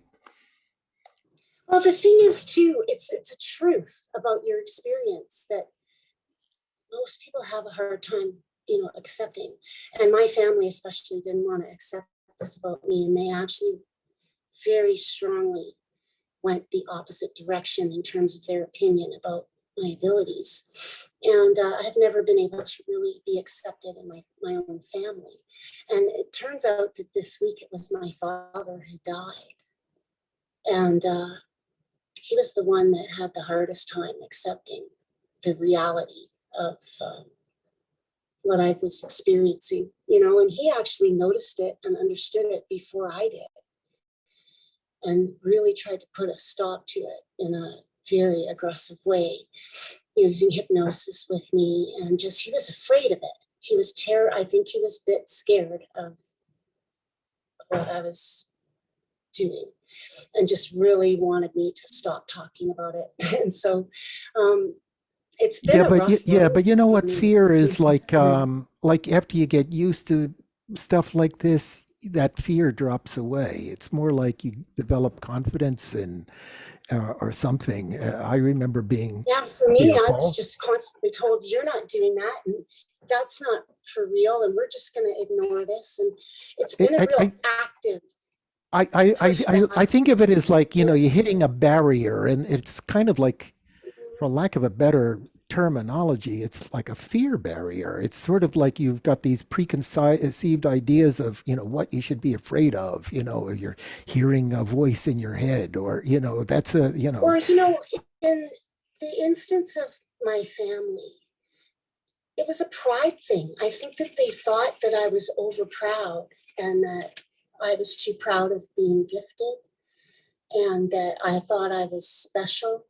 And because my dad is German, you know, people just aren't special. They have this more philosophy that nobody's special, and everybody's pretty ordinary, and don't get too pumped up about yourself. And I think that's sort of how he was able to perceive it, because I don't think he had a category for understanding and accepting these kinds I couldn't of mention things the kinds in of reality. I couldn't mention the kinds of experiences I had with my mom and dad. You know, they were like, you know, raised Catholic. They believed in the Bible the way, you know, it was that's what it was. You know, if you didn't believe their way, something funny going No, they on. want to keep You know, it very simple. And my mom also very religious, but keep it simple. Like, don't get too complicated. and But of course, everything then that I they went don't and I studied the understand, Bible everything at they don't understand, university. right? And everything they don't understand is the devil. It's automatically, you know, it's Well, not with my mom. My mom wasn't really like that. She wasn't sort of about the devil. She was more of a Protestant. But you do have oh, ancient my folks were Catholicism. big They into actually have an devil. Okay, office you of know, everything was. exorcism. Yeah, they're serious about it for sure. And I don't mind that, because like I'm personally, you know, beginning to ask some Catholic priests about possibly exorcising a city, for instance, like what I've discovered here in the city where I live. I'm pondering, and I've been pondering for a few years, about whether and how to perform a spiritual cleansing, because the city is so dark spiritually. It's just thick. You can hardly see in the spirit here. So, you know, I'm looking at a lot of different things in terms of religion. And I don't espouse like Catholicism really at all, because of the ridiculous religion rules, which I don't like. But I went to talk to a priest just last week. And since I spoke with him and he prayed with me, amazing things have happened. And it has nothing to do with the doctrine or what anybody believes or disagrees or agrees about. All that gets swept aside when we just focus on what the problem is and we agree together this priest was great, and he prayed with, he listened to what I had to say for like 2 hours. And since then, things have changed, and they've changed markedly. And, I got a comment on this here. Type. Rose, I got a comment on this because one of the things I'm learning in the HRVG is they have this concept called entrainment. And the notion is that, if you are trying to work with the mind or the subconscious, and you, I don't know, let's pick something like roulette. I think they actually mentioned that, that we're going to entrain roulette so that, we can perceive it, whatever.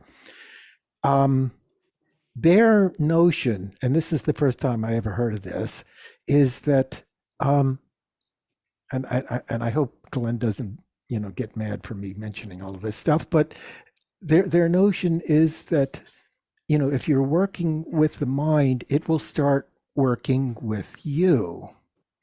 This is the entrainment part. It's like a coming together.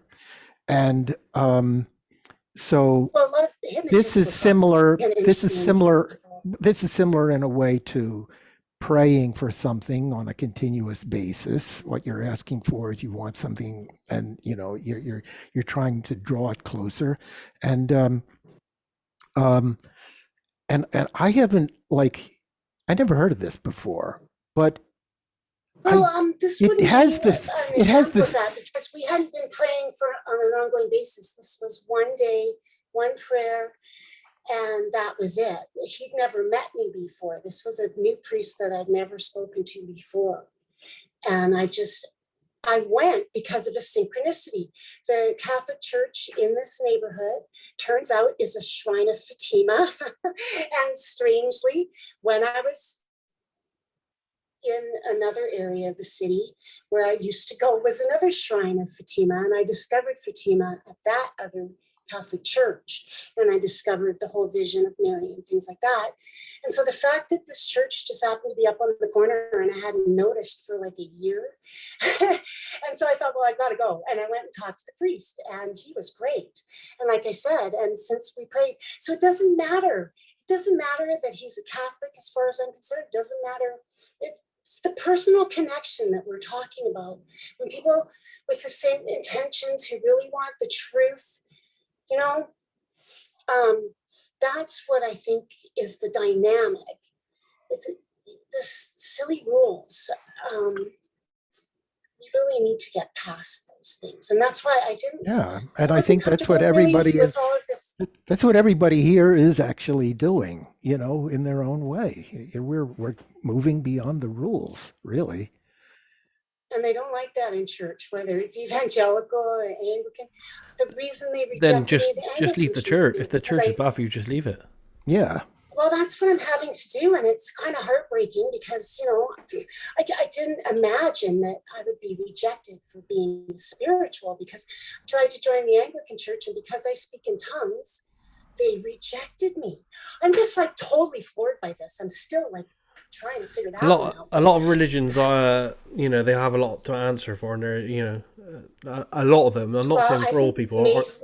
Are more damaging than they are good, I'm afraid. I so believe that. My opinion is that the church here has been infiltrated by Freemasons, and the Catholic Church is actually talking about this as well, that the Catholic Church is being infiltrated.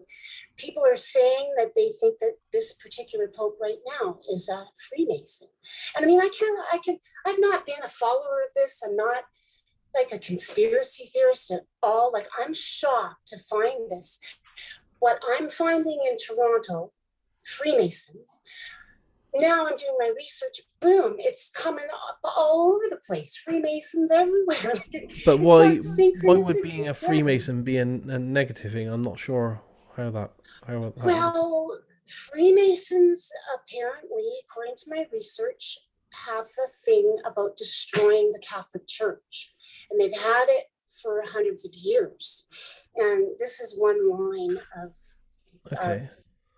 well, research. I haven't seen that anywhere, and I've done a fair bit of work on Freemasonry, but even so, I don't care. In my opinion, all religions should be should be destroyed. Oh, well, the ones that are harmful should be I'm destroyed. really seriously. I didn't. I have to say, the understand. I only was trying to figure out what Freemasons the that I've problem was. ever met have just been going That's to parties ridiculous. and doing charitable stuff.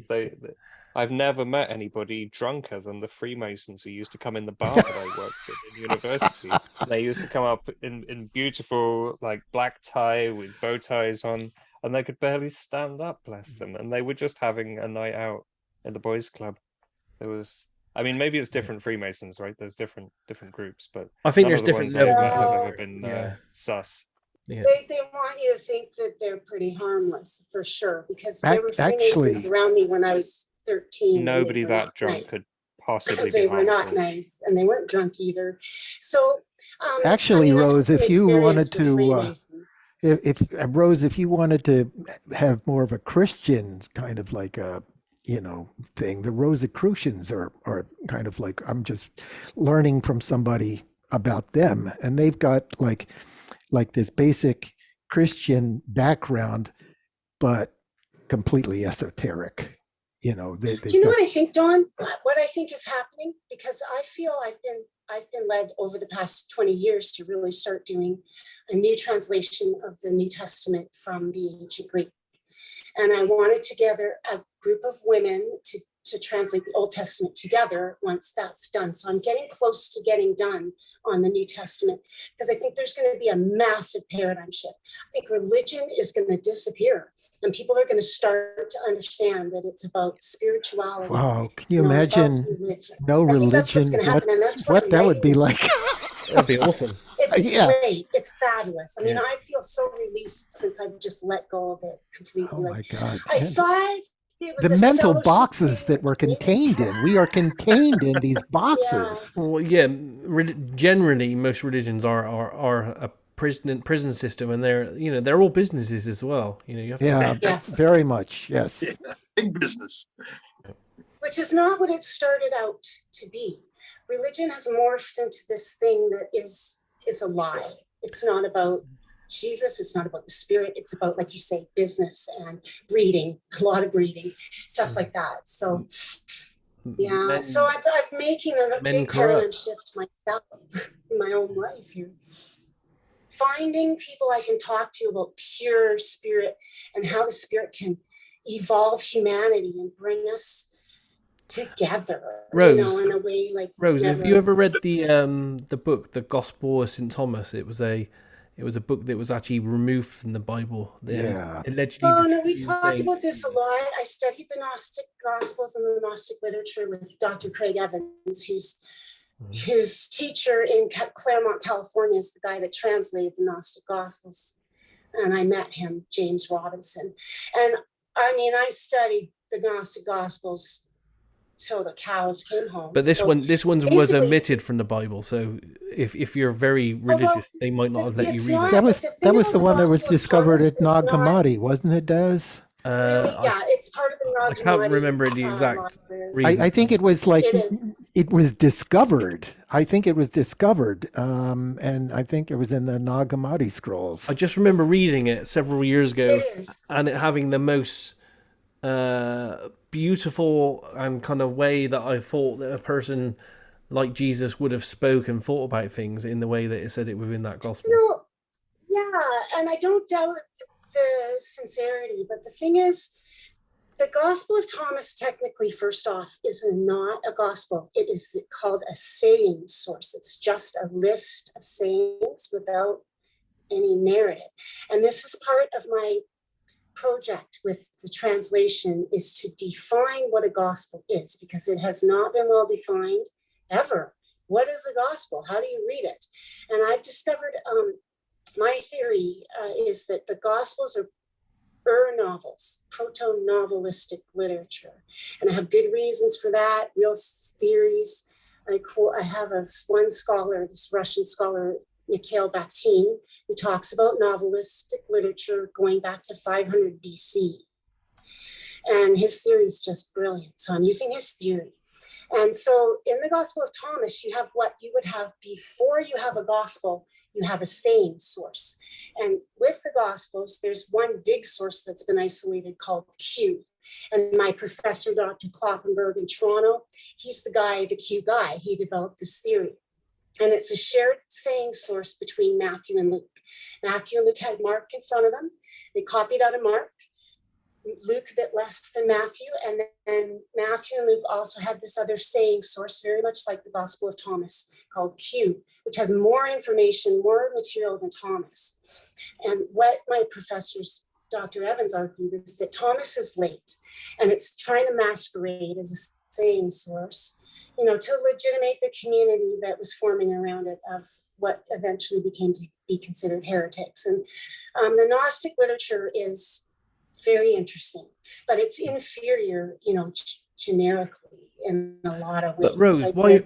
I I don't understand why you and you're giving so much prominence in your life to a set of rules or books that were written thousands of years ago by just common men. Well, see, that's the thing. The Gospels it's a social movement that created these books, and we have not understood what that paradigm shift was in Rome. And we're going through the same thing now that they went through in Rome, this whole spiritual revolution. And I mean, the Gospels took over the Roman Empire, and they took over Europe, and they took over the world. And why is that? Because of the kind of literature they are. It's because they're novels. And this is the theory I want to begin to. You haven't heard anything yet. I mean, I have a lot to say that you have not heard, because the church has not been teaching it, because they've been using the church to manipulate people to get what they want, control people, and control freaks have joined the church, and horrible abusers, and the place is just a mess. And I believe that I've got a theory that I've been working on and testing and just holding off. And it's a strong theory about how the Gospels changed the world spiritually, and they could do it again. And we should be writing our own Gospels. We should be writing our own letters, spiritual letters. Well, that's We why I shouldn't don't. just That's be why I doing the don't same understand why thing people are over and over. still. I don't understand why you're still worrying and people still worry about what was They written never understood it. It needs to be 2,000 years ago. understood. And then we begin to write our own. Yeah, gospel. Rose. Yeah, look, we're writing our gospel right Yeah. now. That's Remote what viewing I'm is writing your saying. own gospel. You guys are Yeah, a group absolutely. of people I found that are on this signal line, that are doing this amazing new thing in the world. And you don't find that. And I had looked for it in the church, and I kept hoping for it, and kept trying to delude myself that the church was this thing, but it's not. It's dead. It's dead. The spirit is not there anymore. Just like the spirit left the Jewish synagogue, and Jesus brought us a new idea, and then we messed it up for like 2,000 years. So it's time we got it right, in my opinion. And this is why I think they didn't like me in school, and I never did get my master's degree, because I was not saying what they were saying. I was saying something new and something scary. Like my dad was terrified. These guys were just as terrified of me as him. They got rid of me. And they did it, and they sexually assaulted me, and they called me this and they called me that, and they just shut me down because they don't want to hear this new thing. And I've been, thinking about it, and, working all of this through for the last 20 or odd years, and now I've come to the point where, okay, the church is wrong, and I've been led here to a group of open-minded people with a vision who want to know the truth. And you don't want to control people. You want to respect people and ask their permission. And that's not what they're doing in the churches these days. So Yeah. I'm really grateful to have found this group and for what you guys are doing. And I want to contribute. I feel I have a lot to offer.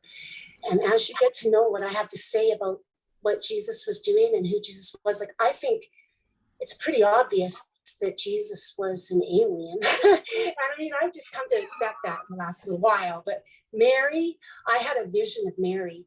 Mary's an alien for sure. Rose. I'm there in public. All right, that's kind of short.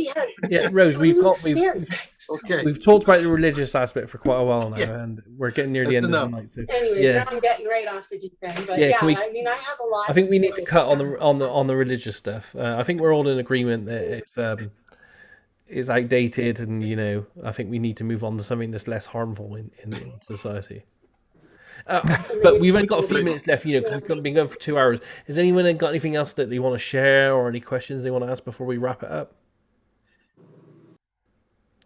So we're pretty much done. I have a question to ask Stas. Okay, yeah. Regarding that, is it a Muse device that I believe his name is David, or I'm not sure what his name was. He was using on his forehead with the low magnetic pulse. I don't know if he's still here. Oh, he's still here. Yeah, he can answer any questions on that. This is called a neorhythm. If you look in the text chat, I put the link to it. Okay. They're made in somewhere in Eastern Europe. It might be Estonia, or I can't remember. I got mine years ago. So they take a while to turn up, but you can see, I keep doing this. Mine is within arm's reach. I bought it years ago, and it's still sat on my desk right there because I use it that much. It's a really good tool. I believe, if I'm right, this is based on Persinger, Dr. Michael Persinger's work, low magnetic frequency pulses.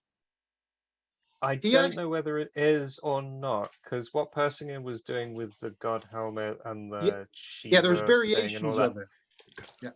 We were chatting about that recently on the Discord about how that works, and the theory of it is what's published is that it's disrupting the binding factor, which is a 40 hertz signal running from the front to the back of your head. And this is not like that at all. This has got 4 solenoids in it, like there, and it just pulses at a particular frequency. So if you use binaural beats, it'll entrain the oscillators in your mind onto that frequency. That's what this does. It doesn't disrupt the binding factor. It's not doing a clever around the skull thing at all. It's just pulsing at a set frequency, and the brain kind of falls into line. It works though, for sure. Wow. Very interesting. Because I know Ingo was tested by Persinger, and I read some of the data, and I'm friends with a neuroscientist who told me that if there's a lot of theory behind it that actually is true regarding if you're in a shielded, like a Faraday cage, and you use one of them devices, and your results, if you're a decent remote viewer, will go up 20% or so. You'll actually get better at it because no kidding. I was surprised, and I looked into it, and I don't want to say no more right now because I'm experimenting with some things regarding this type of stuff because it's very early on. But my early trials would say showed that it does. Now, I don't know if it's a placebo effect or it's an actual mechanical type thing, as well as I'll say this. I do have a Faraday cage I have in my house I built, and I just did it because of the data that, actually Dr. May told me under certain conditions, they had rooms and all that other stuff there. And I said, well, anything gives me a 2% improvement, I'll take it. And he said, well, you can buy it really cheap for a few $100, like a Faraday material, and build your own cage or whatever. And I started playing around with it a few months ago, just playing around. And then I got friends with this other person who talked me to look up Persinger's work regarding remote viewing. How do you Persinger, P-E-R? Dr. Michael Persinger, he's deceased now. He was a neuroscientist. And it gives you an advantage. Now, there's other things involved too with it, which I thought was fascinating, which I didn't know they didn't experiment on, which has to do with magnetic anomalies in the earth. So in other words, if you have a Faraday cage, one of them devices that, like, I guess David has, or if you build a God's helmet type device with low magnetic frequencies, and during high magnetic stuff going on in the earth, it fluctuates low and high, the more interference, we'll say high magnetic frequencies, the worse the data will. It's almost as though you can't remote view very well. Okay. And the data shows it. There's actually a study done by Persinger with Ingo, and I've never heard people talk about it before, and I don't know why. Maybe it's because he's from Canada or something. I don't know, but there is data, and that's when I started looking into it, because I'm always looking for an advantage. Sure. In remote viewing, you're always trying to get a little better. It's like guitar playing, right? Definitely. And then a new guitar comes out, you try that, new strings, blah blah blah.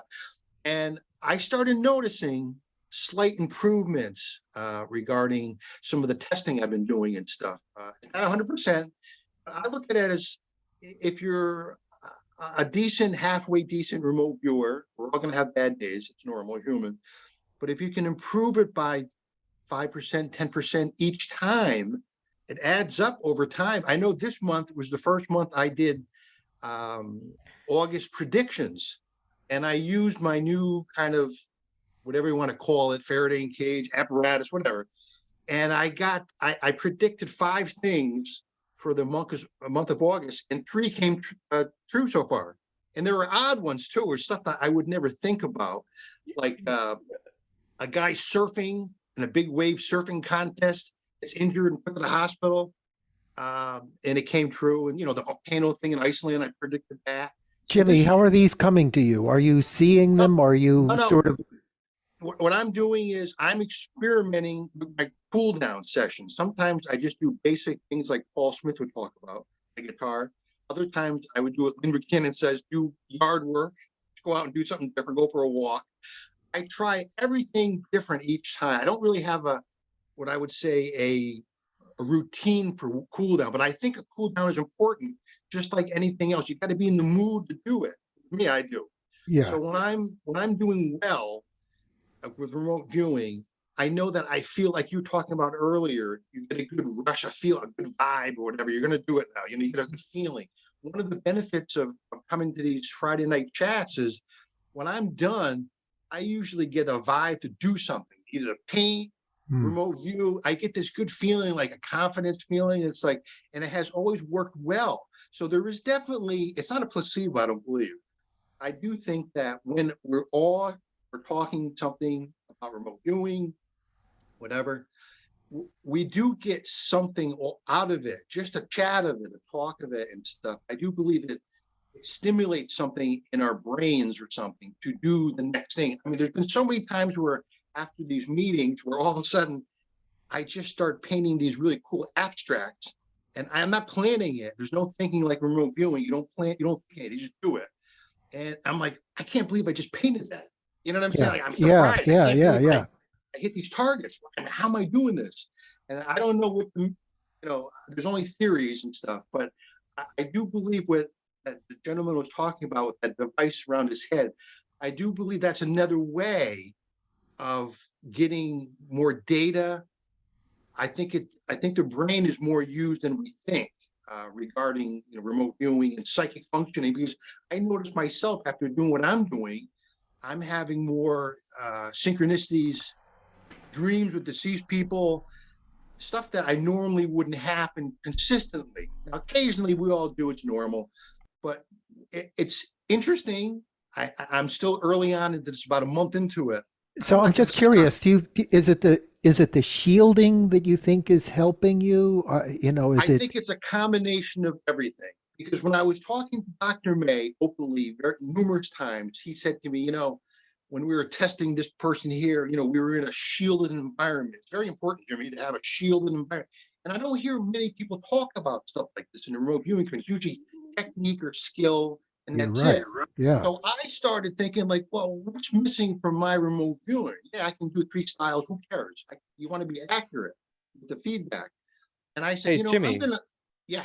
Jimmy, sorry to interrupt. Was he okay. saying it was really important to have the shielded environment from the experimental point of view, to prove that nobody's passing messages in, or there's no like walkie-talkies or whatever? Or did he mean that in terms of results? Was that clear at the time? What he told me was that they had rooms built that were shielded from all electrical interferences. And it was, in other words, you couldn't get a signal into the rooms. And he said that was very important, because he's told me that they've already found out that you can be, your brain can pick up on a subconscious level or unconscious level, radio signals, any sort of odd signals coming in, especially electrical type stuff. And yeah, I just didn't think I mean, I don't dispute that. There's times that I felt that I could feel that stuff as well. Yeah. I believe that may be a little small missing part of a bigger picture of remote viewing, is that these little things that we may not think about, like in our house, if we, like when I have my room set up, I have these devices I bought on Amazon that plug into the outlets that's supposedly supposed to stop electrical, signal coming out of it, besides my Faraday cage and stuff. So I'm trying to do like a real experiment in a controlled environment. And so far I've had some really good luck this month. Yeah, it sounds really interesting, Jimmy. Was this very expensive? No, lake? No, not at all. I don't think I spent $200 on the whole thing. You can buy them on Amazon, the Faraday cage. I think they're called, they look like large sheets. I'll send you a picture of them. Okay, all right. John, you can just use tinfoil. Just get a small room and take the carpet up. I'm not kidding. That's what my wife said. You can. A Faraday cage is a conductive container, right? You coat the entire interior surface in tinfoil and ground it. You have a Faraday cage. I wasn't sure whether we had a bird cage over my head or what's going on here. Well, don't just put it over your head. You won't be able to practice TDS. What about the rest of your body? I'm telling you, I joke around with my wife all the time, saying, if I ever told some of the people I'm friends with half the shit I try to improve my remote viewing, you think, well, you're absolutely nuts trying this. But I'm telling you, the data is there and people don't look at it. When May said to me, all these experiments were with shielding, and I'm like, what exactly is shielding? He says, well, it's a Faraday cage, and I'm thinking, I don't know what the hell he's talking about. I had a little bit research it, and I do believe after hearing Kirschner's work, he's a neuroscientist who said in a controlled environment in a room with a Faraday cage, all controlled, double blind, blah, blah, blah. And Ingo's was improved, I think he said 20 to 25% during his sessions. Now, he also could control what he said by changing the magnetic pulses in the device, it's like the God helmet. It's very similar to that. Oh, okay, yeah. And he controlled it to a different frequency, and Ingo couldn't hit anything. He was terrible at it. So I believe from experiments that show that is interesting, that you can control remote viewing, and I think it's been overlooked by majority of remote viewers, unless it's so well known, like McMoneagle and the rest of them know this stuff. They're not talking about it, because it's the other end of the 100% of remote viewing. Like most people, I would say, I tested out at 66% with May, using none of this stuff, and then I figure now that I could probably test out probably 70%, 75 maybe on a good day. But I think there's other factors involved in it. I don't think it's just learning a skill or a method. I think there is outside interferences. I think you do need a little bit of something like that magnetic thing, the gentleman has. I do believe that. The God helmet, a variation of it. I do believe that. I'm not going to say no more about what I'm doing because it's early on and I don't want to give away my cards. Well, actually, didn't Ingo say that the extraterrestrials on the moon had some sort of container or helmet or something like that they were? I'm not sure. Yeah, they have metal plates in their head. Metal plates in their head. Yeah. Guys, Sasha has her hand up and has had for a while. Yeah. Before we end up I on won't say no aliens more. on the Thank moon. you. Pretty cool. Interesting. That's all. Thank you. Thank you. But I was actually wanting to just add to what Jimmy's saying, actually. I'm also hesitant for some of the reasons you mentioned to say too much about it, because I think that you're right, that there are reasons why we don't hear much about the beneficial effects of shielding on a remote viewing. But I will say that in Ingo's book, I don't know if a lot of people read it because the title has it's sexuality or something, right? Ingo's book on sexuality, but it's a fascinating read.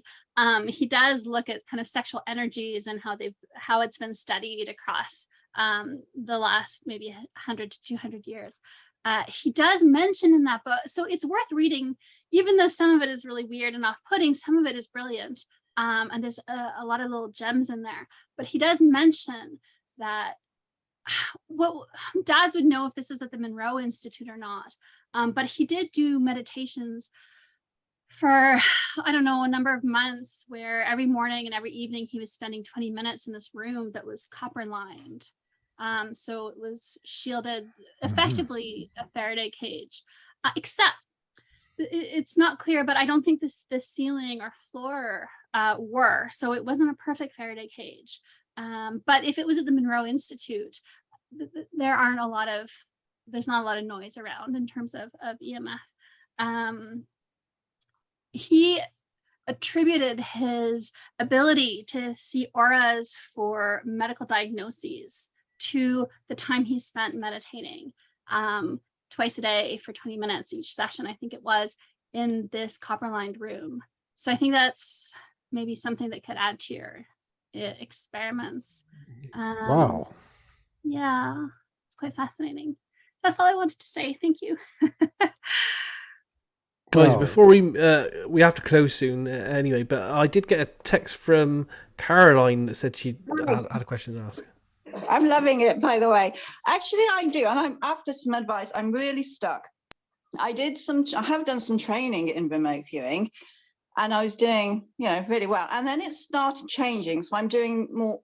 Sometimes it comes in automatic drawing, and I'm channeling, and I don't know where I'm meant to go from here. where are you having your most fun? Probably the channeling, actually. I actually doing my father, because both my parents passed away. I drew my father and my mother. It was quite upsetting, actually. I stopped remote viewing for a while in the grave, and it was my father that spoke to me in the channeling. So I stopped for a while on that one. But other than that, it's been good. But I don't know where to go next to learn. Or is it just one of those things that you just learn by the groups? Well, there's a couple of us here in this group that have channeling in our background. I know Des does. Okay. I also, I sort of I was having most fun with the remote viewing. So I went with that. My sister went with the channeling. She's staying with that. So, I don't know. Does that mean that I'm not going to do it anymore? No, it just means that, I'm going where the action is, Okay. So you're still doing sort of a remote viewing session, but when you come into the channeling comes in the session, and you just keep going with the channeling? Because it's in the remote viewing, it's doing it. Yeah, every once in a while, I wonder whether I'm remote viewing or whether I'm channeling or whether it's a mishmash of both, right? That's a good point, because to be doing remote viewing, you've got to be blind to the target. So if you're channeling somebody deliberately, that's not remote viewing. And I think it's okay to do both. But if it's not, do you do CRV or do you do a methodology? Sorry? Do you do a methodology like CRV or something in your remote viewing, or do you just write down whatever comes? It kind of just takes over. I was struggling with one of them, and I know this sounds really crazy, which I don't talk about it much, but I actually got a tap on my head by something, and then I started automatically drawing. Something just took over, and it was pretty much spot on.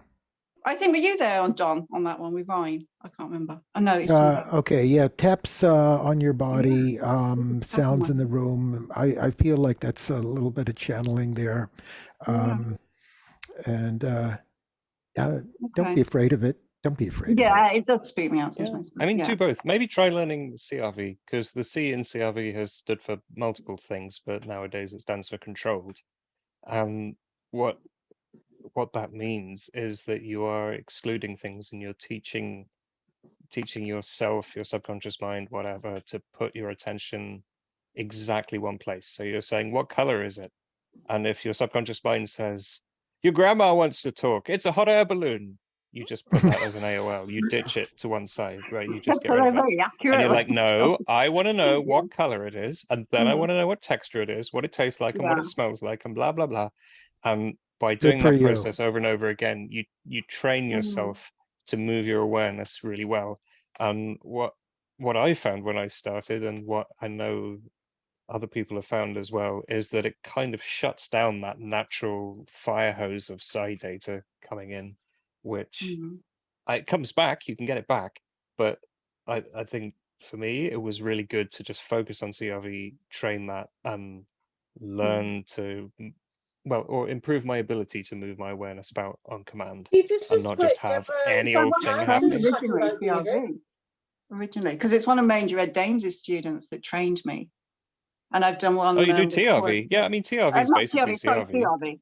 Yeah, I do CRV. You know, in terms of the Who channeling trained you? question, I just want to say one quick thing, because I watched the video with Deborah Katz and this woman who was a channeler that was working in the RV program, I think at Stargate, and they wouldn't let her channel, but her ability was much better when she was allowed to channel. It wasn't that she was doing AOLs. And I disagree that channeling, I don't think that's automatically an AOL. I think that if that's your way of being psychic, why wouldn't you use it when you're remote viewing? Because remote viewing is an experiment in psychic ability. It's an experiment, yeah. You've got to be able to use your psychic ability, and if it's channeling, then that's what it is. Well, originally I was a working psychic, and I know they say a lot of psychics can't be remote viewers, so it took me a while, but yeah.